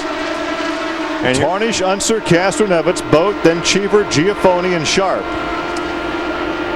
And the first 4 have moved away. Al Unser has his eyes set on Hornish as he goes to the outside. Does not get a good enough run. Does he leave the bottom side open for Castroneves? It doesn't look like it. Look at the draft, though. Look what it does for him as he pulls up just a little bit. Hornish trying to secure those 2 bonus points for leading the most laps. He's out in front. Al is 2nd. Castroneves is 3rd. And here comes Billy Boat. Well, Billy Boat, a guy who desperately needs some sponsorship for next year, certainly looking good so far today. He's been up amongst the leaders all day long. Of course, he had a pole position earlier this season with that Infinity power plant. Car co-owned by the driver Billy Boat, Mike Kerb, the record producer, and Kerry Agajanian, from a long-time motorsports family out of the west coast of the United States. Kerry's dad, J.C. Agajanian, a longtime promoter and car owner who was victorious at the Indianapolis Motor Speedway. 1952 with Troy Ruttman. He was a guy that fielded Indy cars, sprint cars, the old dirt uprights. Yeah, he did it all. Right now, it appears that Hornish is hanging on to about a 3-car length lead. These first 4 cars have kind of hung on to that same interval here for the last 2 or 3 laps, and while they're doing that, they're pulling away from 5th place Eddie Cheever. They're now almost 2 seconds ahead of him. You heard the rev limiter. Yep, he got on the rev limiter right there. He got in up to the amount of RPMs where the rev limiter comes in. Well, they have some traffic to contend with. Boy, they don't know who the traffic is right there. Can't tell who that is. But boy, he moved up the racetrack and took Al Unser Jr. way up the racetrack through that corner. And that gave Hornish some breathing room. Now you look from Al's car over to the number 3 of Castroneves. Spider-Man didn't have the room there. Had to back out a little bit and let Al go. So there is 2nd, 3rd, and 4th stacked up nose to tail. And as they made that move in the lap car, you saw the daylight open up between 1st and 2nd. Yeah, that cost him a lot of ground. Going to the outside cost him a lot of ground through turns 1 and 2, whereas Hornish made his move down the straightaway. And of course, it's a much cleaner pass when you do it that way. Today we come to you from Chicagoland Speedway, and next week we wrap it all up and crown a champion from Texas Motor Speedway. Right now, Billy Boat hanging right in there with your leaders, as all 4 of these front guys really running pretty quick. It is a little bit of a we got another crash. Salazar brings out the yellow on lap 88, and there is Salazar, who had been up in the 12th position. Well, you can see him moving around, taking the steering wheel off. That's good news, because when you're moving around like that, at least you're not knocked unconscious. It appears like he's moving all of his various parts, so that's a good thing. All right, we'll take a look at what exactly happened to Eliseo Salazar. Well, you can see the right front is askew and the rear wing, so he's hit the wall or hit something with both ends of that race car, the front and the rear. He's talking and gesturing to the safety crew members as we take a look again. Maybe the rear wing broke on this thing. Right along with Mira down the back straightaway. Oh, yeah, look at that. The rear wing support, the rear wing fell down, and when it fell down, it just turned him around. Right down the middle of the back straightaway. Wow, he's very lucky. All he did is got on the brakes. He went up and he got off. Thought he was going to steer it out of it, but when he went up there and hit the right front or the light, actually just light contact, really. But watch this again. Now this happened to Lazier at Michigan. Look at that. The whole wing tips back. The whole loses wing, all the downforce on the rear of the car. What it does is it actually picks it up. When it goes down like that, it picks the rear end of the car up, so there's no downforce at all in the rear end. And he just lost traction, and the thing spun around on him. And Mira was very lucky. He was able to stay. Salazar stayed low, and Mira went by on the high side. Wow, that's got to, from a driver's standpoint, there's not a worse feeling in the world than have something like that happen when you're in the fastest part of the racetrack, right down the straightaway, where you're probably running 230 miles an hour, 235 miles an hour, and just have that thing fall off and the back end lift and turn around. What's more difficult is next week when he gets to Texas and he goes out for practice, he's going to think, is this thing going to do it again? You've got to get that out of your head. Well, and that's one of the things that they'll check very carefully. They'll go back and see, did the bolts break, did the mount break, or was it a human error that caused that wing to come apart right there? Hopefully for everybody in the pit crew, it was not a human error, and it was a failure on part of the pieces of the race car. Our third yellow of the afternoon. The first was for a broken engine when Laurent Redon laid down some oil on the racetrack. That was a 10-lap yellow. And then we had the DeFerrin crash that was a 22-lap yellow.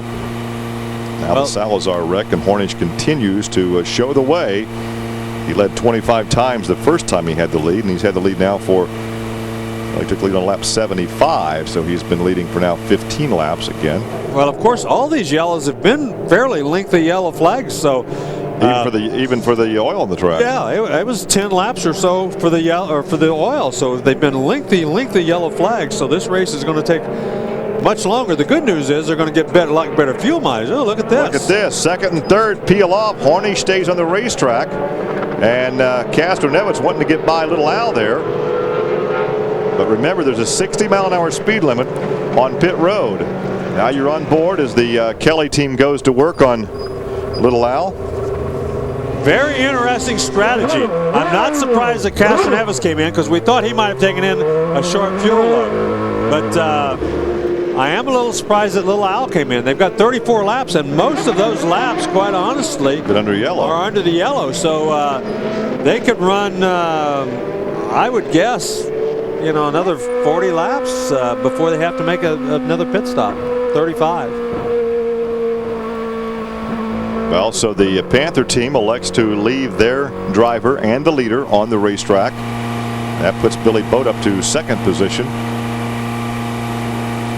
Yeah, I tell you what, that's interesting strategy because now they're at the back of the lead pack. Well, that's why they pay those guys the big bucks. That's a very tough decision to make. As I said, I'm not surprised that Castroneves did it because we still feel he came in early. He came in early. He did not probably take in a full fuel load the last time, so he probably needed the pit stop. For Alonso Jr. to do that, though, that's a big challenge. Well, Giafone now will be third on this restart unless he should make a pit stop. Robbie Buell is fourth. Mira is fifth. Then Boiselle. Weldon, the rookie for Panther Racing, is now seventh. Then Langhorne, another rookie. Then Castroneves will be in ninth with Unser 10th.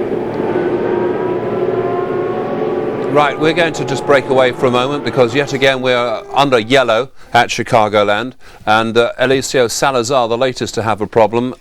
We could see there was some mechanical problem here. Paul, let's just bring you in here because I know you have quite clear thoughts about what happens. The wing actually literally breaks off. Yeah, it dropped straight back, which leads me to suspect that the bolts that hold it into the gearbox assembly have probably fractured because it came down cleanly. It didn't bend one way, left or right. And I know that AJ's team's been a little bit cash-strapped at the moment, so I would like to think they've perhaps managed to buy some new bolts, but perhaps not.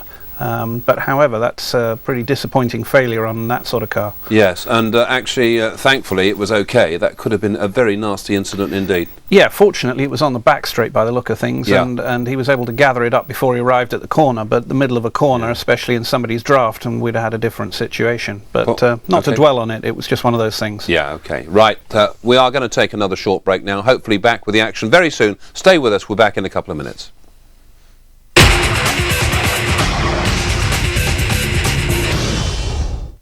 Saeed Anwar, Heath Street, Michael Vaughan, Sean Pollock, Gary Kirsten, Suravar Ganguly, Harbishan Singh, Brett Lee, Saeed Anwar, Henry Alonga, Evander de Silva, Lance Clues, Nasser Hussain, Abdul Razak. You don't need to talk this fast to catch all of the biggest names in world cricket.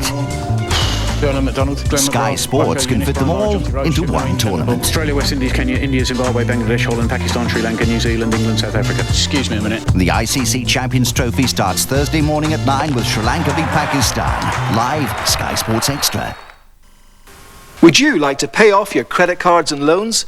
Do you worry about how much you're paying out on your monthly bills? Then call Dial for a Loan now and you could dramatically reduce your monthly outgoings. If you're a homeowner, one new manageable loan could let you buy a car, improve your home, take a holiday, and clear those nagging debts. With Dial for a Loan, applying is easy. There are no interviews and no salesperson will call. Mrs. Dunwell phoned Dial for a Loan. She had outstanding debts of £19,000, paying out £641 a month. With one new consolidation loan, she now pays only £270 a month. Mr. Ward applied online. Dial for a Loan cleared his £14,000 debt problem, and he now only pays £239 a month. You'll get a quick decision, and advice is free. So why pay more? Call Dial for a Loan on 0800 043 0057. That's 0800 043 0057. Call now. You're Triple X. It must be great to go on a mission. How long have you been a secret agent? 2 days. The fate of the world. 22 minutes to evacuate 1 million people. Comes down to one man. Ray gives us a miracle. Oh, you gotta be kidding me. Triple X. I live for this!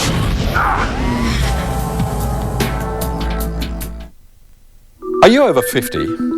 And do you have a pension you're not currently receiving? If the answer is yes, and you need cash right now, Direct Pensions could turn this into this. If you're 50 or over and need cash now, call Direct Pensions on 0800 316 3050 and we'll show you how we could unlock your pension. Don't wait. Appreciate what you've got now. Call Direct Pensions on 0800 316 3050. After all, it's your money. Hello. When you want a personal loan, you can just go to your bank. But why not see if it's easier, faster and cheaper to call Lombard Direct on 0800 2 15,000. Your rate is based on your circumstances and loan amount. Our typical rate is just 8.4% APR. For an unsecured personal loan of up to £25,000, call Lombard Direct on 0800 2 15,000 or apply online.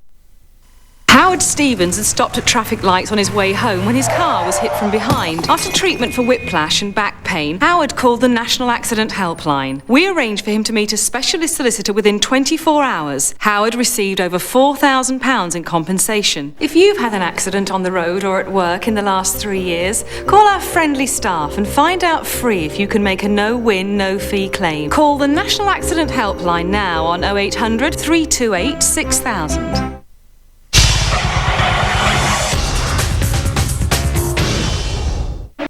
Welcome back to the Delphi Indy 300. As you can see, we are now racing once again, and very good news for all English race fans. Daniel Weldon very much back in this race, up to 6th, possibly even 5th now. Let's cross back to the racetrack. Larry Rice and Gary Lee. One fell swoop. He hiccuped just enough. Boy, it doesn't take, that's the thing. You lift just ever so slightly on a racetrack like this where you're flat to the wood and you can lose that many positions in one lap. This is the battle for 5th spot. Giafoni is 5th. Mira on the inside trying to take that position from him by about a half car length. He has it right now. And you can see Giafoni's not giving up easily. He stays on that outside, keeps the throttle down. Now then he comes back down the back straightaway. Giafoni has one win this season, 4th in the point standings. But he was 48 points back in 4th position. Ooh, look how close they get. You know, this is a huge game of chicken at 200 miles an hour. These cars running ever so close. And now Giafone kind of has to give up and fall in line. Well, this is the best that we have seen this Team Menard entry run all season. Vitor Mira in his 3rd race for this team. Now in 5th position. Giafone back there in 6th. Then it's Castronevitz, Boiselle, Rice, Sharp. Unser has fallen back to 11th. And look at this, back up in front. Billy. Your leader under pressure from Billy Boat. Billy Boat giving a great account of himself as he's really all over Sam Hornish right now. And those two have pulled away. That's Robbie Buell in 3rd, back there about 10 or 15 car lengths. Dan Weldon has moved up into 4th right behind Buell. So 2 of the Pennzoil Panther team cars running in the top 4 right now. Well, Billy Boat giving a good account of himself. Well, it's great to see. Of course, he's very, very popular here in the United States. For one reason, because of his background. He came from the midgets and sprint cars. It's an area that like dirt track racers, a lot of them around the Midwest, a lot around, the United States, and a lot of people cheer for him just for that reason. Well, Billy Boat's best finish this season was a 7th at Texas. He had an 8th place finish at both Nazareth and also at Phoenix with 1 pole position. That pole coming at Nashville. But could only muster a 14th place finish in that race because of an accident. There's Dan Weldon, currently in 4th position. He is making his debut in the Indy Racing League, a former champion in the 2000 series, and he's about to be overhauled for that position. Mira got a huge run off of turn 4. I don't know what he did right or what Weldon did wrong, but he got a huge run and just blew by him going down the front straightaway. Well, now he sets his sights on Buell. Buell back there in a good ride in 3rd position. So 3, 4, and 5 all together. There are the leaders up in front. Boat once again looks to the high side, looking to be our 4th different leader of the afternoon. Hornish has led, Rice has led, Unser has led. Well, he gets a good run down the straightaway, moves to the outside, but doesn't have the momentum going through the corners to go ahead and complete the pass. Mira, meanwhile, is as strong right now as we've seen him all day long, and really looks to be one of the strongest cars on the racetrack. Well, now we're approaching the halfway point.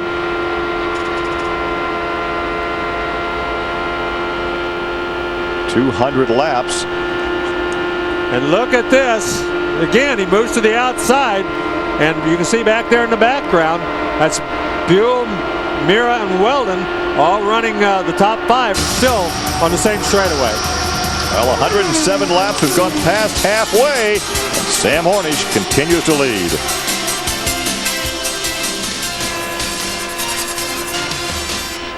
Sam Hornish under heavy pressure from the curb number 98 of Billy Boat. As they complete 108 laps, Hornish has led this time since lap 75. And it's one thing to catch him, it's something else to pass him. But here's a good run on the high side, Larry. Yeah, he gets a good run getting in, but entering the corner, he's just not fast enough. If at any point Hornish has to lift just a little bit getting into the corner, then Boat's going to be in a position to go around him. So far, he just hasn't got that little bit of a break from Sam Hornish, who's I'm sure running that thing flat to the wood, wanting to keep that lead and get those extra 2 points. Well, there's a big gap back to that battle for 3rd position. 3rd is Weldon now. Make that Buell. Weldon is 4th. Mira is 5th. Castronevitz is back to 6th position. Sharp is 7th. Then Boiselle, Giafone. Giafone, after that good battle with Mira, has dropped back to 9th. And Chiva rounds out the top 10. Yeah, and Al Jr., who was very strong early, has dropped all the way back to 12th and doesn't seem to be gaining on anybody. So they might have put on a set of tires that doesn't exactly suit the handling of that race car, because he's not near as strong now as he has been all day long. Well, Sam Hornish looking for his 4th win of the season. He opened the season with a win. Yeah, and he's this Pennzoil Panther team, as we've said time and time again, very polished, very professional, and very confident of their abilities, and I think they're proving it here. They don't make many mistakes, do they? Well, you know, that's the name of the game. It's going to be for these last 2 anyway. The pit crew, the driver, everybody has to do their job, and It's not only the big mistakes, it's the little mistakes that sometimes hurt you. Well, this was his second pole position this weekend as we watched that battle up in front. He won the pole and the race at Homestead. In fact, he won 2 of the first 3 events. And look at this, side by side. Could we have a lead change here? Well, that was the time that he was looking for. He gained a little bit getting into the corner on Hornish that time, but he couldn't complete the pass. As once again, getting into turn 3, Hornish pulled away. You talk about that mid-season slump. The first 3 races he won, finished 3rd, and then won. And then he had a 17th, 25th, and 18th finish.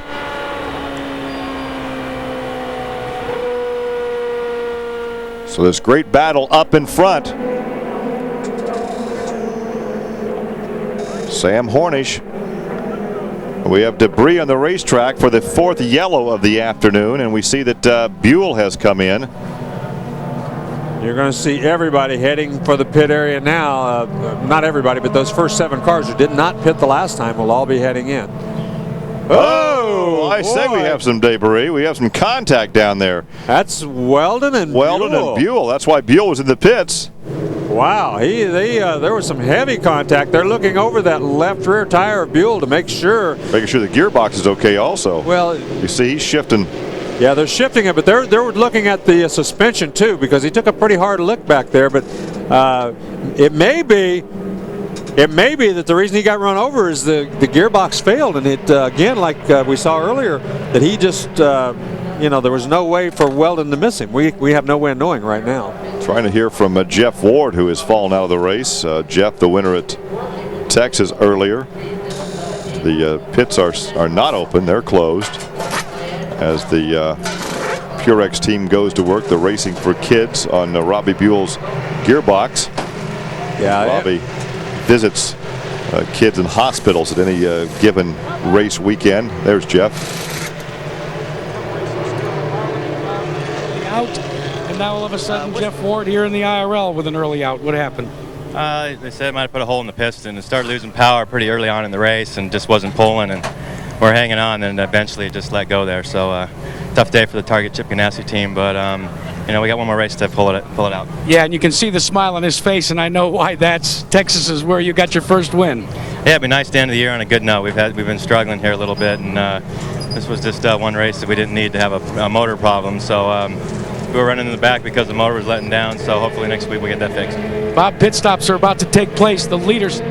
Well, the pits are open, and Larry, let's see if we see those wholesale pit stops. And a different rear wing, number 2. They borrowed that from John Menard's team. So A.J. Foyt's driver, Eliseo Salazar, is back on the racetrack. And it appears that almost everybody is heading for the pit area. So Castro Neves is back in, Hornish is in, so even the guys who pitted a little earlier have come back in on this yellow. Well, they were taking, look at Hornish. He pulls right out in front of Billy Boat, but Castro Neves beats both of them out. Well, so this will scramble the position. They've got Sharp as the leader right now.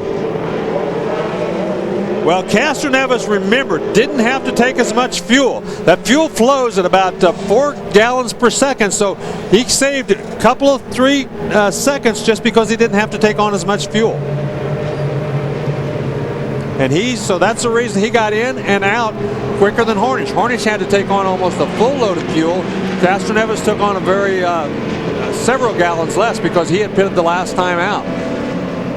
So it's interesting to see. Billy Boat, I'm sure, is a little concerned because when Hornish pulled out, he pulled right out into the fast lane, and Billy Boat was, tires to get out there too. The tires and probably a little bit of an error. Luckily, that Boat wasn't up far enough that they hit each other. This racing facility has a drag strip, but it's not actually pit lane. And he was drag racing out. Well, it's track position is so important. We've seen how important it is, so they were all wanting the best track position they could get. You're looking at Scott Sharp, who will be on the point when we resume this race.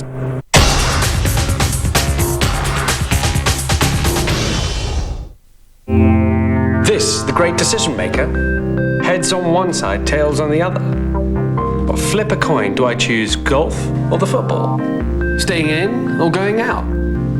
Halle Berry or my wife? But what if I choose not to choose and just took both? I'd never miss a thing.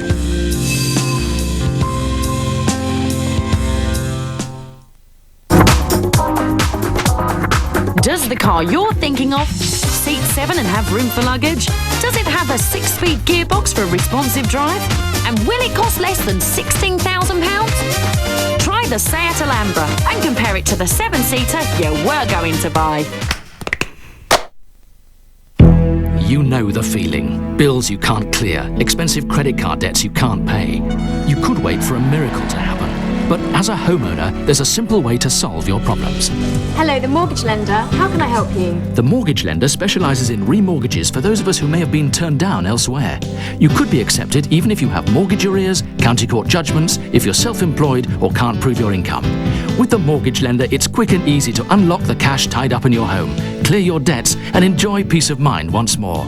So call 0500 410 410 now for an immediate lending decision.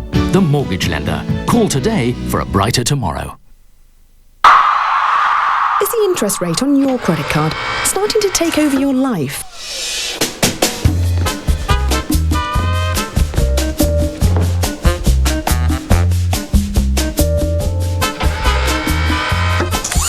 Does it get between you and the things in life that you want to do and see and buy? Is it cramping your style?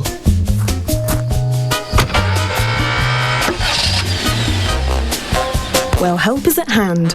Call 0800 10 20 20 and we'll send you details of the RBS Advanta card, which you'll pay no interest on until next June, on balance transfers and purchases, and there's no annual fee. After this, you'll continue to benefit from our low standard rate of just 15.9% APR. Cut your credit card rate down to size. Call us now on 0800 10 20 20. Here's some important news for all AA and RAC members. I'm in one of 6,000 breakdown trucks on call for Direct Line Rescue. Here we are. Great. Direct Line Rescue has one of the fastest response times. This is Collins, Andy from Direct Line Rescue. And it's now available to everyone. So you can join today by calling 0845 246 3333. And they even guarantee to beat the price you're currently paying with the AA or RAC. Watch yourself. So call Direct Line Rescue now on 0845 246 3333. I've got the right. I've got the right. I've got the right. Have you got the right to buy your council house? Regency Mortgage Corporation specialise in assisting council tenants to buy their council house and raise extra cash for home improvements, even if you've had a poor credit history. For your free quotation without obligation, call Regency on 0800 298 9988.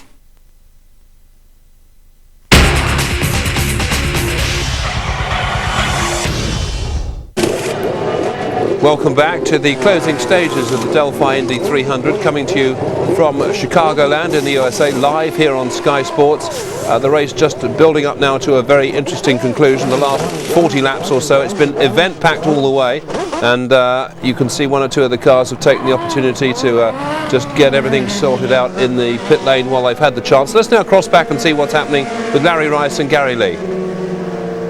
Because he did not get nearly as good a pit stop as he had wanted.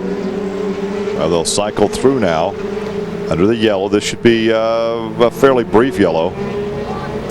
Castroneves, of course, we commented that how great they are in the pit area, and they got him out first. Al Unser Jr. came out in second, so two very good pit stops for them. So we remain under yellow for the contact that created the crash with Dare. And your leader now will be apparently Castroneves.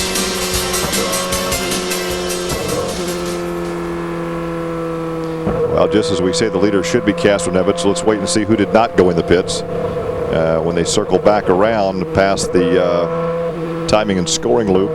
We're showing Castroneves on lap 159 as your leader. Yeah, he is going to be the leader. Unser Jr. second. Mira did get out in third, so he had a great pit stop for him. Harnish in fourth, Cheever fifth, and Rice fell all the way to eighth from second. We said that he had a lousy pit stop because of the way he got stopped in the pits. and he paid for that by dropping 7 positions. And here again is a driver that, although he's had a very successful career at a very young age, has not had the experience in making pit stops. Well, that's right. He has not had a lot of experience, and there may have been somebody in his way. In his defense, we couldn't tell who was behind him and how they were positioned, but he was not in the pit box straight, and that led to the problem with the left front. It took him a long time. Sharp and Lazier are on the lead lap. They are in front of these guys, but before the green flag, they will get to go around and fall in on the back of the lead lap, but they will still be in 11th and 12th position, so they lost a lot of track positions because of that yellow flag. Well, Castroneves started this race in the 21st position. They, as you said earlier, have been working on a race setup. But for the first time today, he is out in front. Yeah, and it's not surprising. You're used to seeing him and the Penske crew up front come pay down time, come checkered flag time. They always seem to somehow get it done. So we're riding along with Vito Mira, and his crew did a terrific job getting him in and out that time. He had one of the better pit stops that round. And Harnish, whose Pennzoil Panther team usually are one of the best in the business, don't know whether they had a problem or just wanted to make doggone sure they got every wheel tight before they sent him back out there.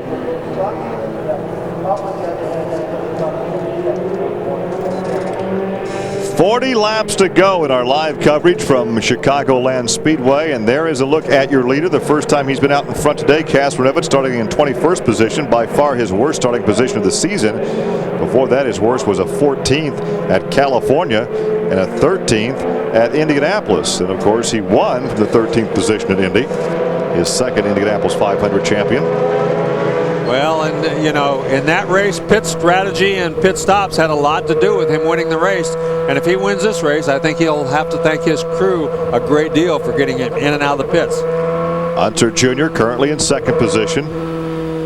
Unser led earlier in the afternoon for about 26 laps. And they too had a very, very good pit stop, very quick, as did Vito Mira. Here you see him in third place, and we've kind of talked about this team being in disarray a little bit, but boy, they certainly proved that they can do the job when the chips are down, as they got him in and out of the pits extremely fast that last pit stop, and gave him a good shot to win this race. Well, we hope to hear now from Tony Renna, who apparently was involved with Dare with the contact on the racetrack. Yeah, I hope Renna all the way back now in the 14th position out of the race. Yeah, of course, he had some suspension damage that put him out, so we'll see exactly what caused problems that. all day. Was the car ever right or good for you? Well, for the most part, Gary, the car was great. I mean, for the majority of the race, we were passing guys left, right, and center. We were sitting there right 7/8, right where we wanted to be to position ourselves right here for the end. And we fought the scavenge pressure problem earlier, and for whatever reason, we thought we had it figured out when we would need to pit. We knew it was going to be early, but we knew we need to pit. Unfortunately, we just it picked up a little sooner this time, and that's what happens. I mean, I'm more concerned that everybody's all right out of that deal. Just bad deal for Cruz, but you know, they've been great for us, and we're just looking forward to continuing on with them next year, and you know, hopefully we'll get him at Texas. And I'm sure your crew told you that Gilles was being transported for treatment of a concussion, but he was awake, alert, thumbs up. Everything seems to be very positive. They did, yeah. So you know, we're thinking about him, and they told me that he's okay, which is, you know, a relief for me. And I hope I believe it was Aaron that got in there was all right. So, you know, a rough day for Cruz, but you know, we're going to be strong at Texas, and we're going to be great next year. So. And of course, you have to feel bad for him because he was involved in two different altercations. Yeah. The hiccup earlier with the oil pressure problem that created the crash involving Gilles de Ferran. Well, obviously it was the same fuel pressure problem that caused this problem. He said that both times the thing lost fuel pressure. They thought they knew when it would occur. Evidently, when it gets down to the last 10 gallons or so, it's not picking up properly, and he loses the fuel pressure. He loses you know, you lose the engine, basically it just dies on him. And when that happened, both de Ferran and now Dare were in the wrong place at the wrong time, and they were victims of his mechanical woes. Well, we talk about the significant aspect of a quick pit stop, and we'll have a chance to take a look at how those guys came in and came out. Castroneves from third to first. Look at Harnish from first to fourth, so he was the big loser in that one. Yeah, he certainly was. I'm not sure whether he had a real problem. As we said, Buddy Rice went from second back to eighth, so he too did not have a good pit stop. Well, of course, as we talked about earlier, Sam Hornish will receive those 2 bonus points for leading the most laps this afternoon. If you'll remember right, though, we've seen Sam Hornish kill the engine on at least 3 different occasions on the last pit stop and lose back to 3rd or 4th spot and come back to win the race. So maybe that just gets his ire up a little bit when he has a problem on that last pit stop and causes him to work that much harder. Well, actually add the last 8 laps that he led before the pit stop, and he's now led 74 laps this afternoon. And the pace car allows those other drivers to go on by, and he will pick up Castroneves. We've gone 164 laps. Oh, this is going to be a shootout. This is going to be an old-fashioned sprint car race. 36 laps to the finish, and of course, it's not only Hornish and Castroneves out there. You got guys like Al Unser Jr. and Vito Mira who definitely want to win this race. Giafone back in 6th position. He desperately wants to win another race. So there's more than just those 2 guys. They may have the most at stake, though. A couple of good rookies back there in 7th and 8th, Weldon and Rice, and Boiselle in 9th. 10th is Langhorne. He's able to stay on the lead lap this afternoon. Then Sharp and Lazier. So 12 drivers on the lead lap. Then Alex Barrett a lap off the pace in 13th position. I think the two most interesting cars are going to be to watch are going to be Hornish back in 4th and Rice back in 8th. Those 2 cars are going to be charging to the front as quickly as they can. And of course, with traffic in front of them, it'll be very interesting to see how quickly they can move through the pack. Johnny Rutherford pulls the Corvette pace car off. The field now belongs to Elio Castroneves with about 34 laps to go once they take this green flag. Final pit stops out of the way. Time to hammer down and let it roll. Unser is 2nd. Mira 3rd. Hornish 4th. Then Cheever, Giafone, Weldon, Rice, Boiselle, and Langhorne, the top 10. Yes, and there are 12 cars still on the lead lap. Come up through the gears, pick up the RPMs, take the green flag, and go back to racing.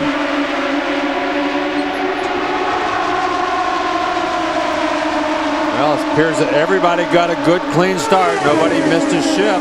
Al Unser Jr. right away goes to the outside, as does Sam Hornish. Sam Hornish to the outside of Mira, and he overhauls the Brazilian for 3rd spot. We've seen Sam Hornish do that a couple of times already. Get a good run and go by somebody going down the back straightaway. Now then he gets to the inside of Castroneves. And he goes to 2nd position. Al Unser Jr. has moved into the lead. Castroneves is not going to give up easy as he tries to come by back on the outside. Can't do it. Wow. That was a great move. Buddy Rice also gained a couple positions. Now then Hornish goes to the outside of Unser. Unser only leads for a lap perhaps as Hornish goes to the point. Well, not quite yet. Still side by side down the back straightaway. And it looks like Unser inches back ahead. Now Hornish inches back ahead. Now Hornish takes the lead. Wow. And look at this. Castroneves goes to the outside. He knows the championship's at stake. He's on the outside of Unser. That's the battle for 2nd. Mira is back there in 4th position. Unser will prevail this time. That's Buddy Rice back there on the outside as he's on the outside of Giafone trying to make the pass. Well, Giafone has moved up to 5th position. Rice is 6th. This is that battle for 3rd. Al and Castroneves. Well, we talked about how close these finishes have been. We saw the closest finish in history of the IRL back at Texas.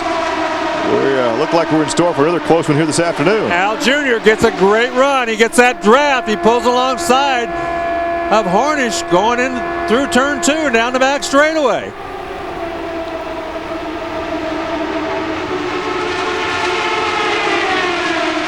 Hornish the advantage as he goes through the bottom side. Whoa, they almost got together there.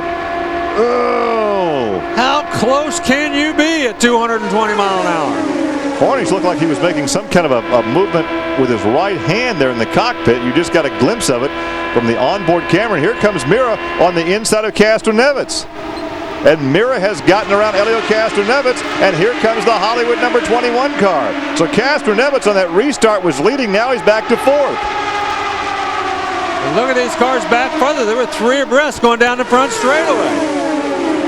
Well, there are 12 cars on the lead lap. There goes Castro. Oh, he's got up in the gray. I thought he was going to get up in the gray and get up in the wall, but he made that pass work.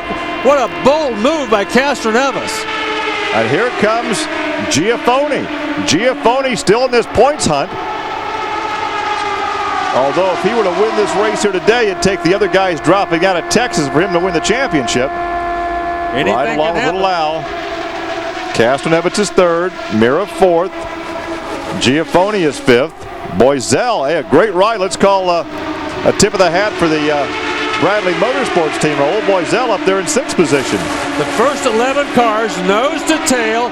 The chips are down, and all 11 of those guys still have a chance to win this race. Well, now with 25 laps to go is the time. If you have something, you better show it. Well, it appears to me that almost all of them are showing it. They're doing everything that they can. And it's extremely difficult when everybody is so competitive and so fast to make a move. But it doesn't take a very big error. It doesn't take much of a slip on the part of somebody around you to cost you 2 or 3 spots. But even with the drafting, realistically, Sam Hornish is where he wants to be, out in front. There's no question. He can control his destiny. There's no traffic out in front of him. As long as he drives mistake-free, he may just win this thing. Absolutely. No question that out front is exactly where you want to be. If those guys want to go around, you make them go around the long way on the outside. That's a tough way to pass. It's always been the hardest thing to do, and as long as you've got that inside groove, that's the way they've got to go around you.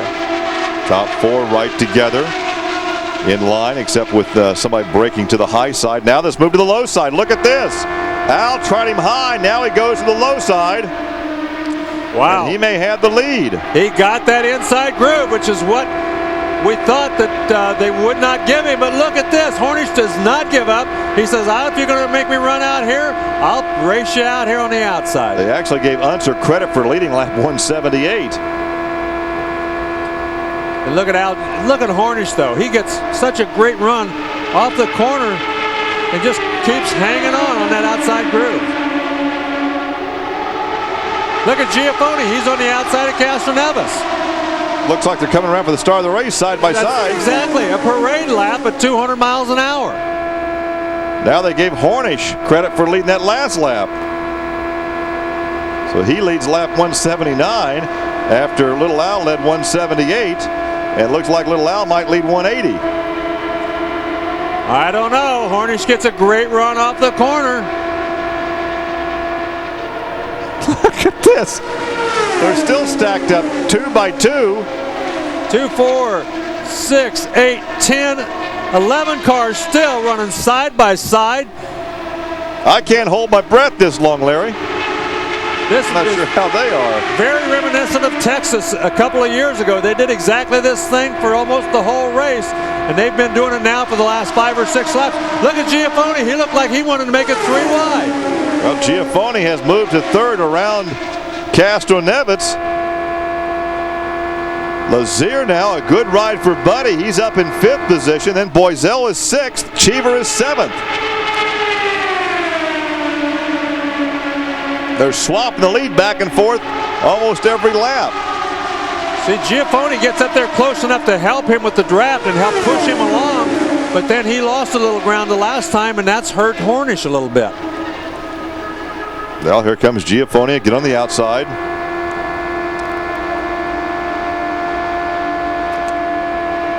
Nobody can gain an advantage. Everybody doing everything they can do, but nobody in those first 4 seems to be able to gain any kind of an advantage right now.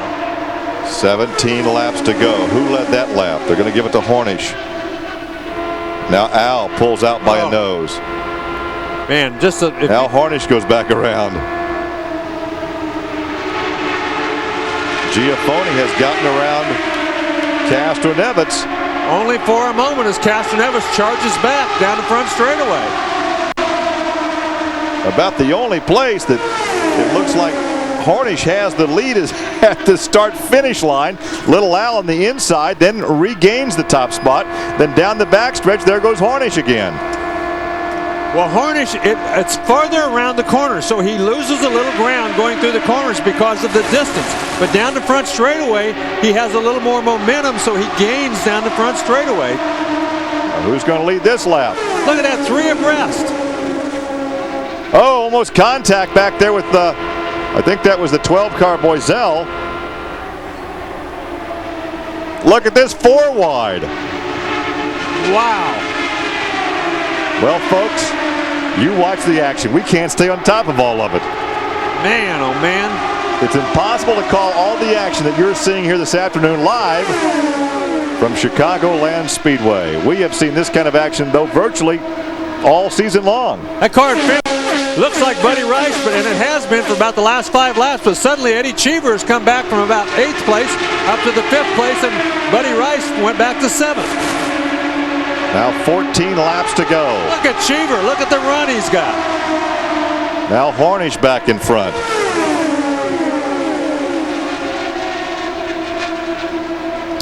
So Hunter led for all of 1 lap.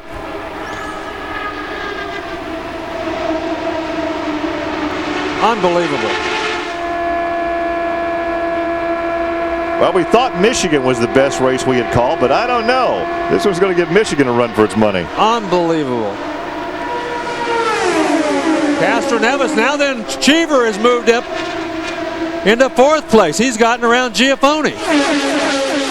Cheever with his best ride of the season now up to 4th position with the Infinity Power Plant. He's almost up in the gray stuff too. Boy, he certainly is. Buddy Rice now has moved into 5th. Giafone back to 6th.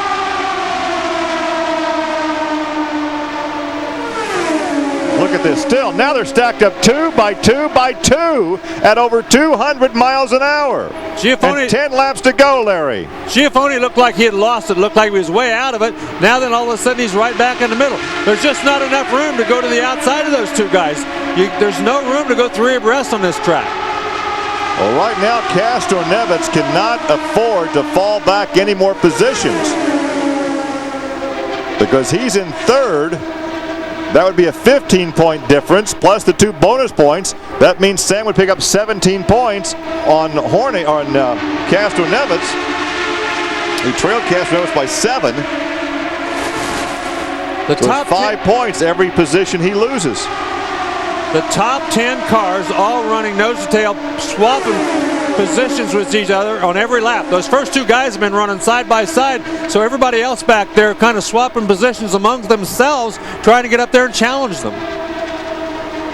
And look at Cheever. The raciest Cheever has been all season. No question, this is the best run Eddie Cheever has had all year long. The raciest he's been all year long, and the best chance he's had to win a race all year long. His teammate right behind him, Giafone behind him. Then it's Lazier and Boiselle side by side, and Sharp and Mirror behind them. Here comes Sharp. It looks like the parade lap. Side by side. Cheever's best finishing position was a 5th at Indianapolis. But wow, look at this. There's Castro Neves. Now you're down to the final 7 laps. Elio's not out of this thing yet. Well, Cheever, you can see, dropped way back. Look at Cheever. Took a look to the low side, pulls back to the high side. Here comes his teammate, Rice, and there is Giafone next to Rice. Now they're stacked up 2 by 2 behind that with Lazier back there and Boiselle. And everybody on their feet. 70,000 fans on a hot, humid, sunny afternoon here in Chicago. And they sold 70,000 seats, but they're not using them now. Well, Buddy Lazier, even though he's running 7th, he's got to be extremely happy that at least he's in the hunt running with the big boys, which he hasn't been all year long. So it's a great, great run for him. Well, this is just a case you've got to keep your foot buried. This is flat out all the way around. So which driver has the best handling car?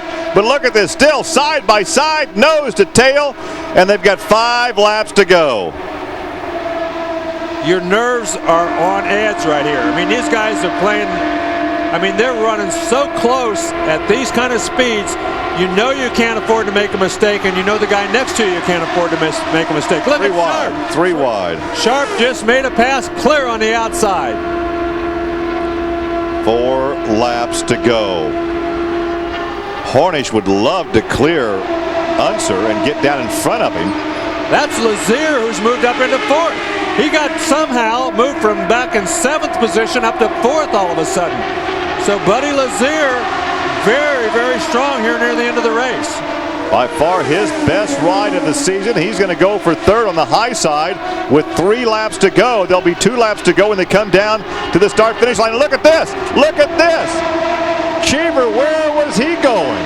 Well, he thought he was going to go to the inside. Castroneves blocked him. He had to get out of the throttle, and I can tell you Cheever will have something to say about that. Well, that was a block, but boy, I was wondering where he was going. 2 laps to go. 2 laps to go. The white flag will be out the next time by. This will be the closest finish for this many cars in the history of this league, in the history of championship car racing. And look at Cheever. He's got no place to go. There's so many cars up there. He just absolutely has no place to go, but he appears to be the fastest guy out there. White flag, 1 lap to go, a 1-lap shootout, a mile and a half on the 14-degree banking. Is it going to be Unser? Is it going to be Hornish? Here's Lazier up to 3rd position. Look at Cass. It's a scramble for position, and here comes a move to the inside. It looks like Hornish. Hornish may have the advantage coming off the corner now. Unser by a nose on the inside. Lazier was clear out there. Who's going to win it? Who's going to win it? Hornish takes the victory. Oh my, Lazier took 3rd, Castroneves falls to 4th, and Cheever takes 5th. Oh boy, I tell you what, I could not believe those guys were the last 15 laps without making contact. Well, I believe that you're going to see some penalties because there was some blocking going on there, and that's something Brian Barnum. All right, that well could be the closest finish ever that you witnessed, and if it is for the 2nd time this season, Al Unser has been on the short end of the close finish. The 4th win of the year for Sam Hornish Jr. Oh my, he wins here in Chicago. So Sam Hornish Jr. winning just. What a fantastic finish to a great race. We're going to take a short break. We'll be analysing all the action in a couple of minutes. Stay with us.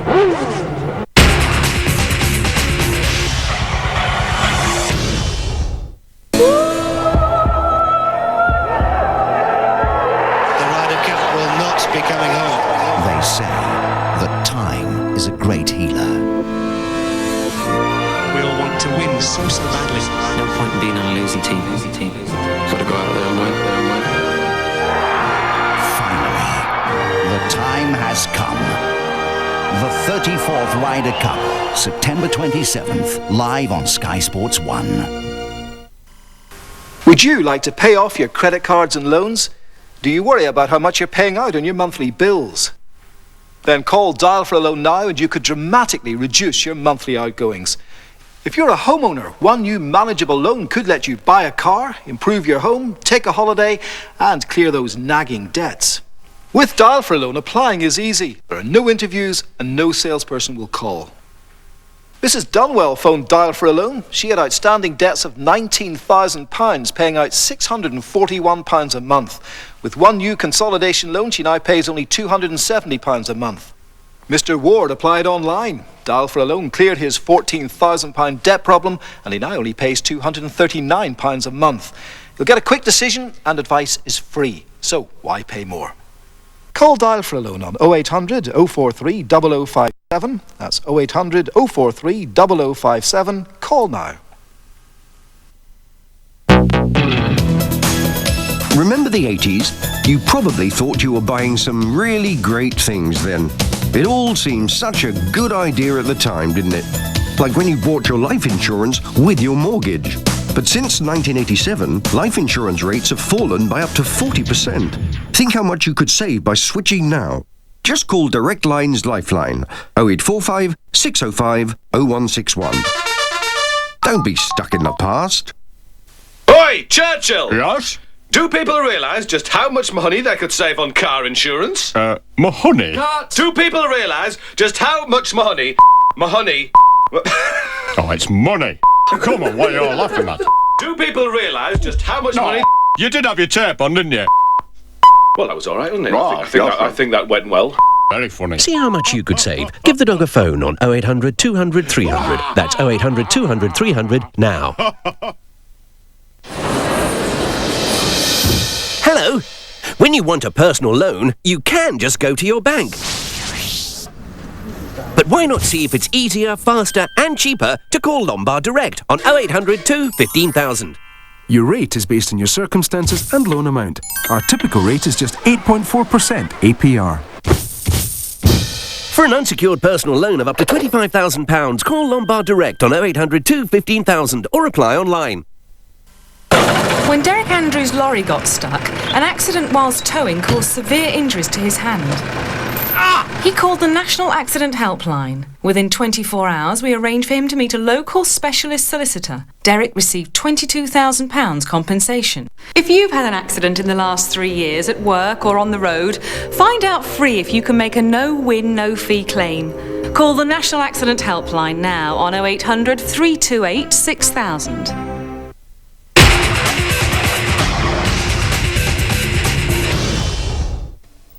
So welcome back, and what a fantastic race we've just enjoyed. People saying already it's the best finish ever in IRL. Let's get the views of my two studio guests, Paul Cherry and Christian Colby. Paul, first of all, Sam Hornish, I mean, you don't get tighter finishes than that, if he is indeed the winner, and we think he is. Without a doubt, he's going to be the winner there. Right. And as they were just saying in the interview, 25 laps, side by side, 223 mile an hour average. Yeah.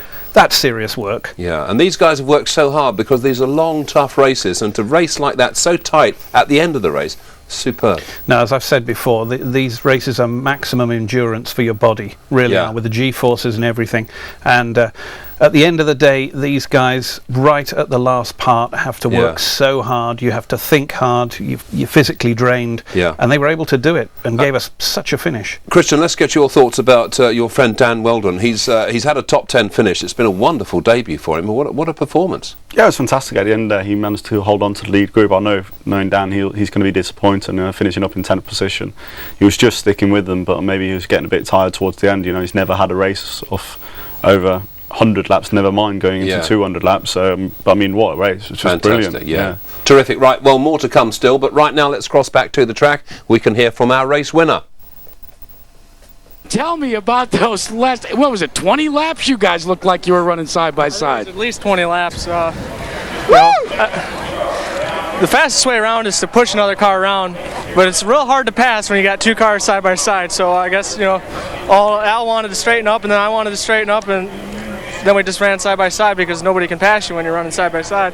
How tense is it when that's happening, or do you get a comfort zone when you're racing side by side, hub to hub with a guy like Al? Having a guy that's experienced like Al, and all the races that I've been in with him, and a lot of respect for it, just like a high-speed pace lap.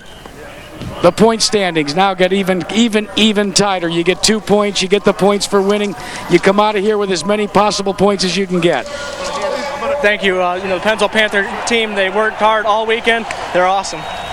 Gary? Al Unser being consoled by Tom Kelly, Jim Frudenberg. My goodness. Al, at Texas, when you ran so close to Jeff Ward, we didn't think it could be closer. This one turns out to be closer. Tell us what it was like those last 30 laps. Well,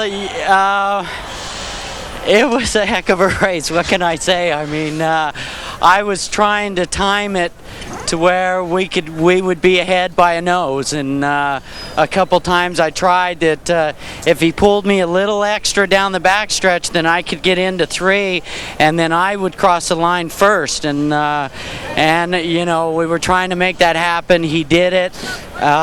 Did you know that he had won? No, I thought I had him.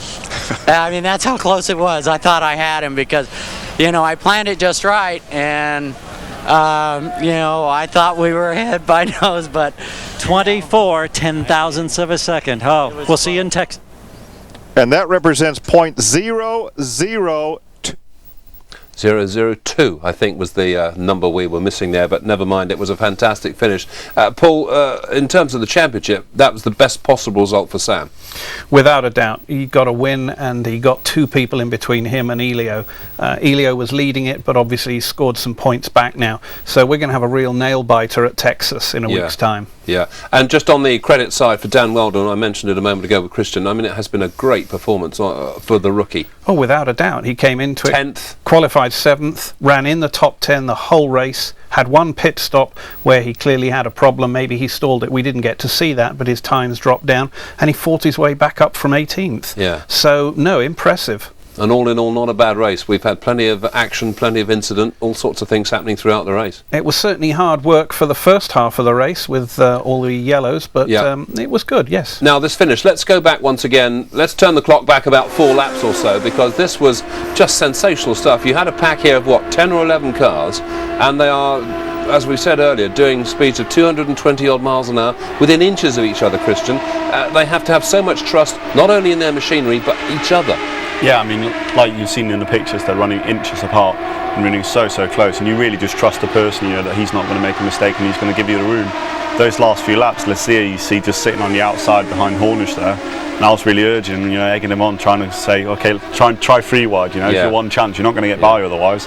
And he tried it, and it just didn't pay off. But I mean, what a finish! It was just fantastic. It was, but also, Paul, I mean, you made the point, these guys are still there to race and win the race if they possibly can, so you still have to take the occasional chance, but always, of course, giving respect to the other driver and keeping safety there. Yeah, it's the end of the season, and obviously all eyes are focused on the championship situation. But there are guys there who are running quick, like Lacia, and if an opportunity presents itself, you're not going to say, well, I'll let the other guys through. A lot of money at stake as well as prestige. Especially in the IRL, yes. Yeah. Now, I mean, in terms of entertainment, I mean, we've enjoyed it here watching from a distance, but massive crowd, capacity crowd, on their feet for the... Look at that. I mean, there's a huge crowd there, and they've had just fantastic entertainment. Yeah, Chicago has a massive catchment area, and Chicagoland is a great facility compared to, say, Cicero, where the kart cars race. This is a much better facility. However, it has to be said, like Kentucky and Nashville that we've seen this year, they sell the ticket with the Winston Cup race. So there's a lot of guys there who are normally NASCAR fans who come to see this race. But it doesn't matter. There's 75,000 people there, and they had a great show. But it wouldn't matter what type of motor racing you enjoy. You couldn't help but be impressed by that. If that was their first time, these fellas would have loved it, I'm sure. No, exactly that point. I mean, these guys put on a terrific show, right down to the last line.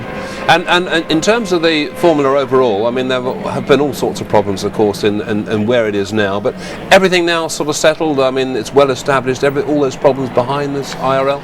As I said on the programme last week when we were looking at the kart race, the kart and IRL thing is finished. Kart do their thing, the IRL are doing theirs.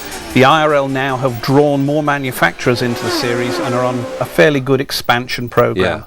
And I see it growing even more for the next couple of 3 years. And that's good news, Christian, in terms of the sport generally, because the days of the arguments about kart and IRL, let's forget all that. It's history. We can just get on and do what we're best at.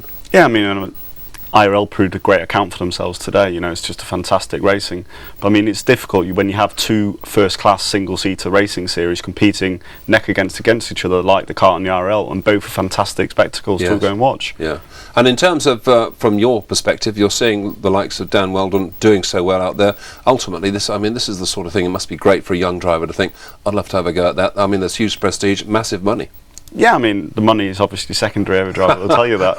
The winning is first. But you'll be the first. yeah, exactly. No, it's fantastic. I mean, that's what you aspire to, is what you've done. I mean, Dan's worked very hard all since he was a little boy, to come and get this moment, to go into premier first-class racing. And he's got the chance. He's gone in with probably arguably the best team in there. Yeah. And he's proven a great accountant for himself, and hopefully it'll give him a full-time ride for 2003. Yes, and in terms of doing well for the reputation of the sport, Paul, I mean, that was a perfect advert, wasn't it? I mean, anyone could sit down and enjoy that race, particularly those last few laps. No, that's exactly it. People want to see a competition. Motor racing becomes a little bit boring when it's predictable. We have perhaps a situation in Formula One at the moment where everybody knows that Michael and Ferrari are going to win, so they're tuning in perhaps to see if he breaks down. Yeah. Whereas here in the IRL, we've had 9 or 10 winners this year, and we've had 2 races this year where it's literally been 6 inches difference. And really any one of those top 10 or 11 drivers could have won that race. Absolutely, absolutely. That's the beauty of it. I mean, the equipment is so close now that anybody is there at the line. Okay, and Sam Hornish, I mean, I guess you have to say now it looks like we're looking at the champion.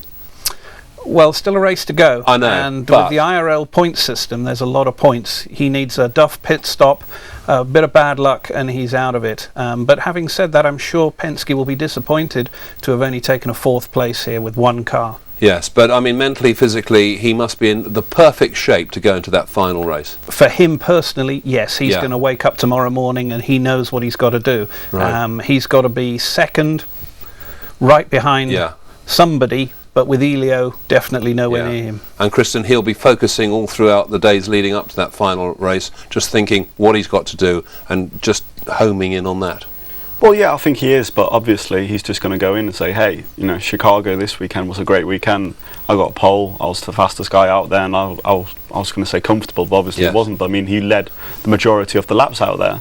So he's just going to go to Texas and he's going to bring a very similar attitude. Texas is a similar like track, it's got a lot more banking, but the actual, in the way it's a deformed oval, it's very, very similar. So he's going to be very, very confident and going to be struggle to beat him at Texas. Okay, and just a word about Gilles. We understand, thankfully, that he is okay. I mean, that was potentially, for a moment, a rather nasty incident, but happily it seems to have ended okay, Paul. Yes, I think the point was made by one of the American commentators that they've tried to address the safety issues very hard in the IRL, and thankfully they have, and Gilles got probably a nasty headache and a little smack in the wallet for Roger. Yeah, and overall we're summing up with saying that one of the races of the season, if not the best? Without a doubt, that lines up there with Texas earlier in the year. Okay, boys, thank you very much. So the Indy Racing League then delivering some really great action yet again, with of course the added interest of that British driver Daniel Weldon running so strongly. The championship now goes to the final race at Texas Motor Speedway, and you can see that live next Sunday, September the 15th. It's at 8 o'clock on Sky Sports 3. Now, before that, on Saturday, our attention of course will be on the Rockingham 500, and you'll be able to see highlights of the race here on Sky Sports Extra at 5:30 p.m. and a repeat at 11 p.m. That's also on Sky Sports Extra. So all that remains for now from me is to thank my guests, Paul Cherry and Christian Colby. Thank you very much indeed, boys. Look forward to seeing you again, and to you, of course, for watching. And we're going to leave you now with some of the best action from Chicagoland from all of us. Bye for now.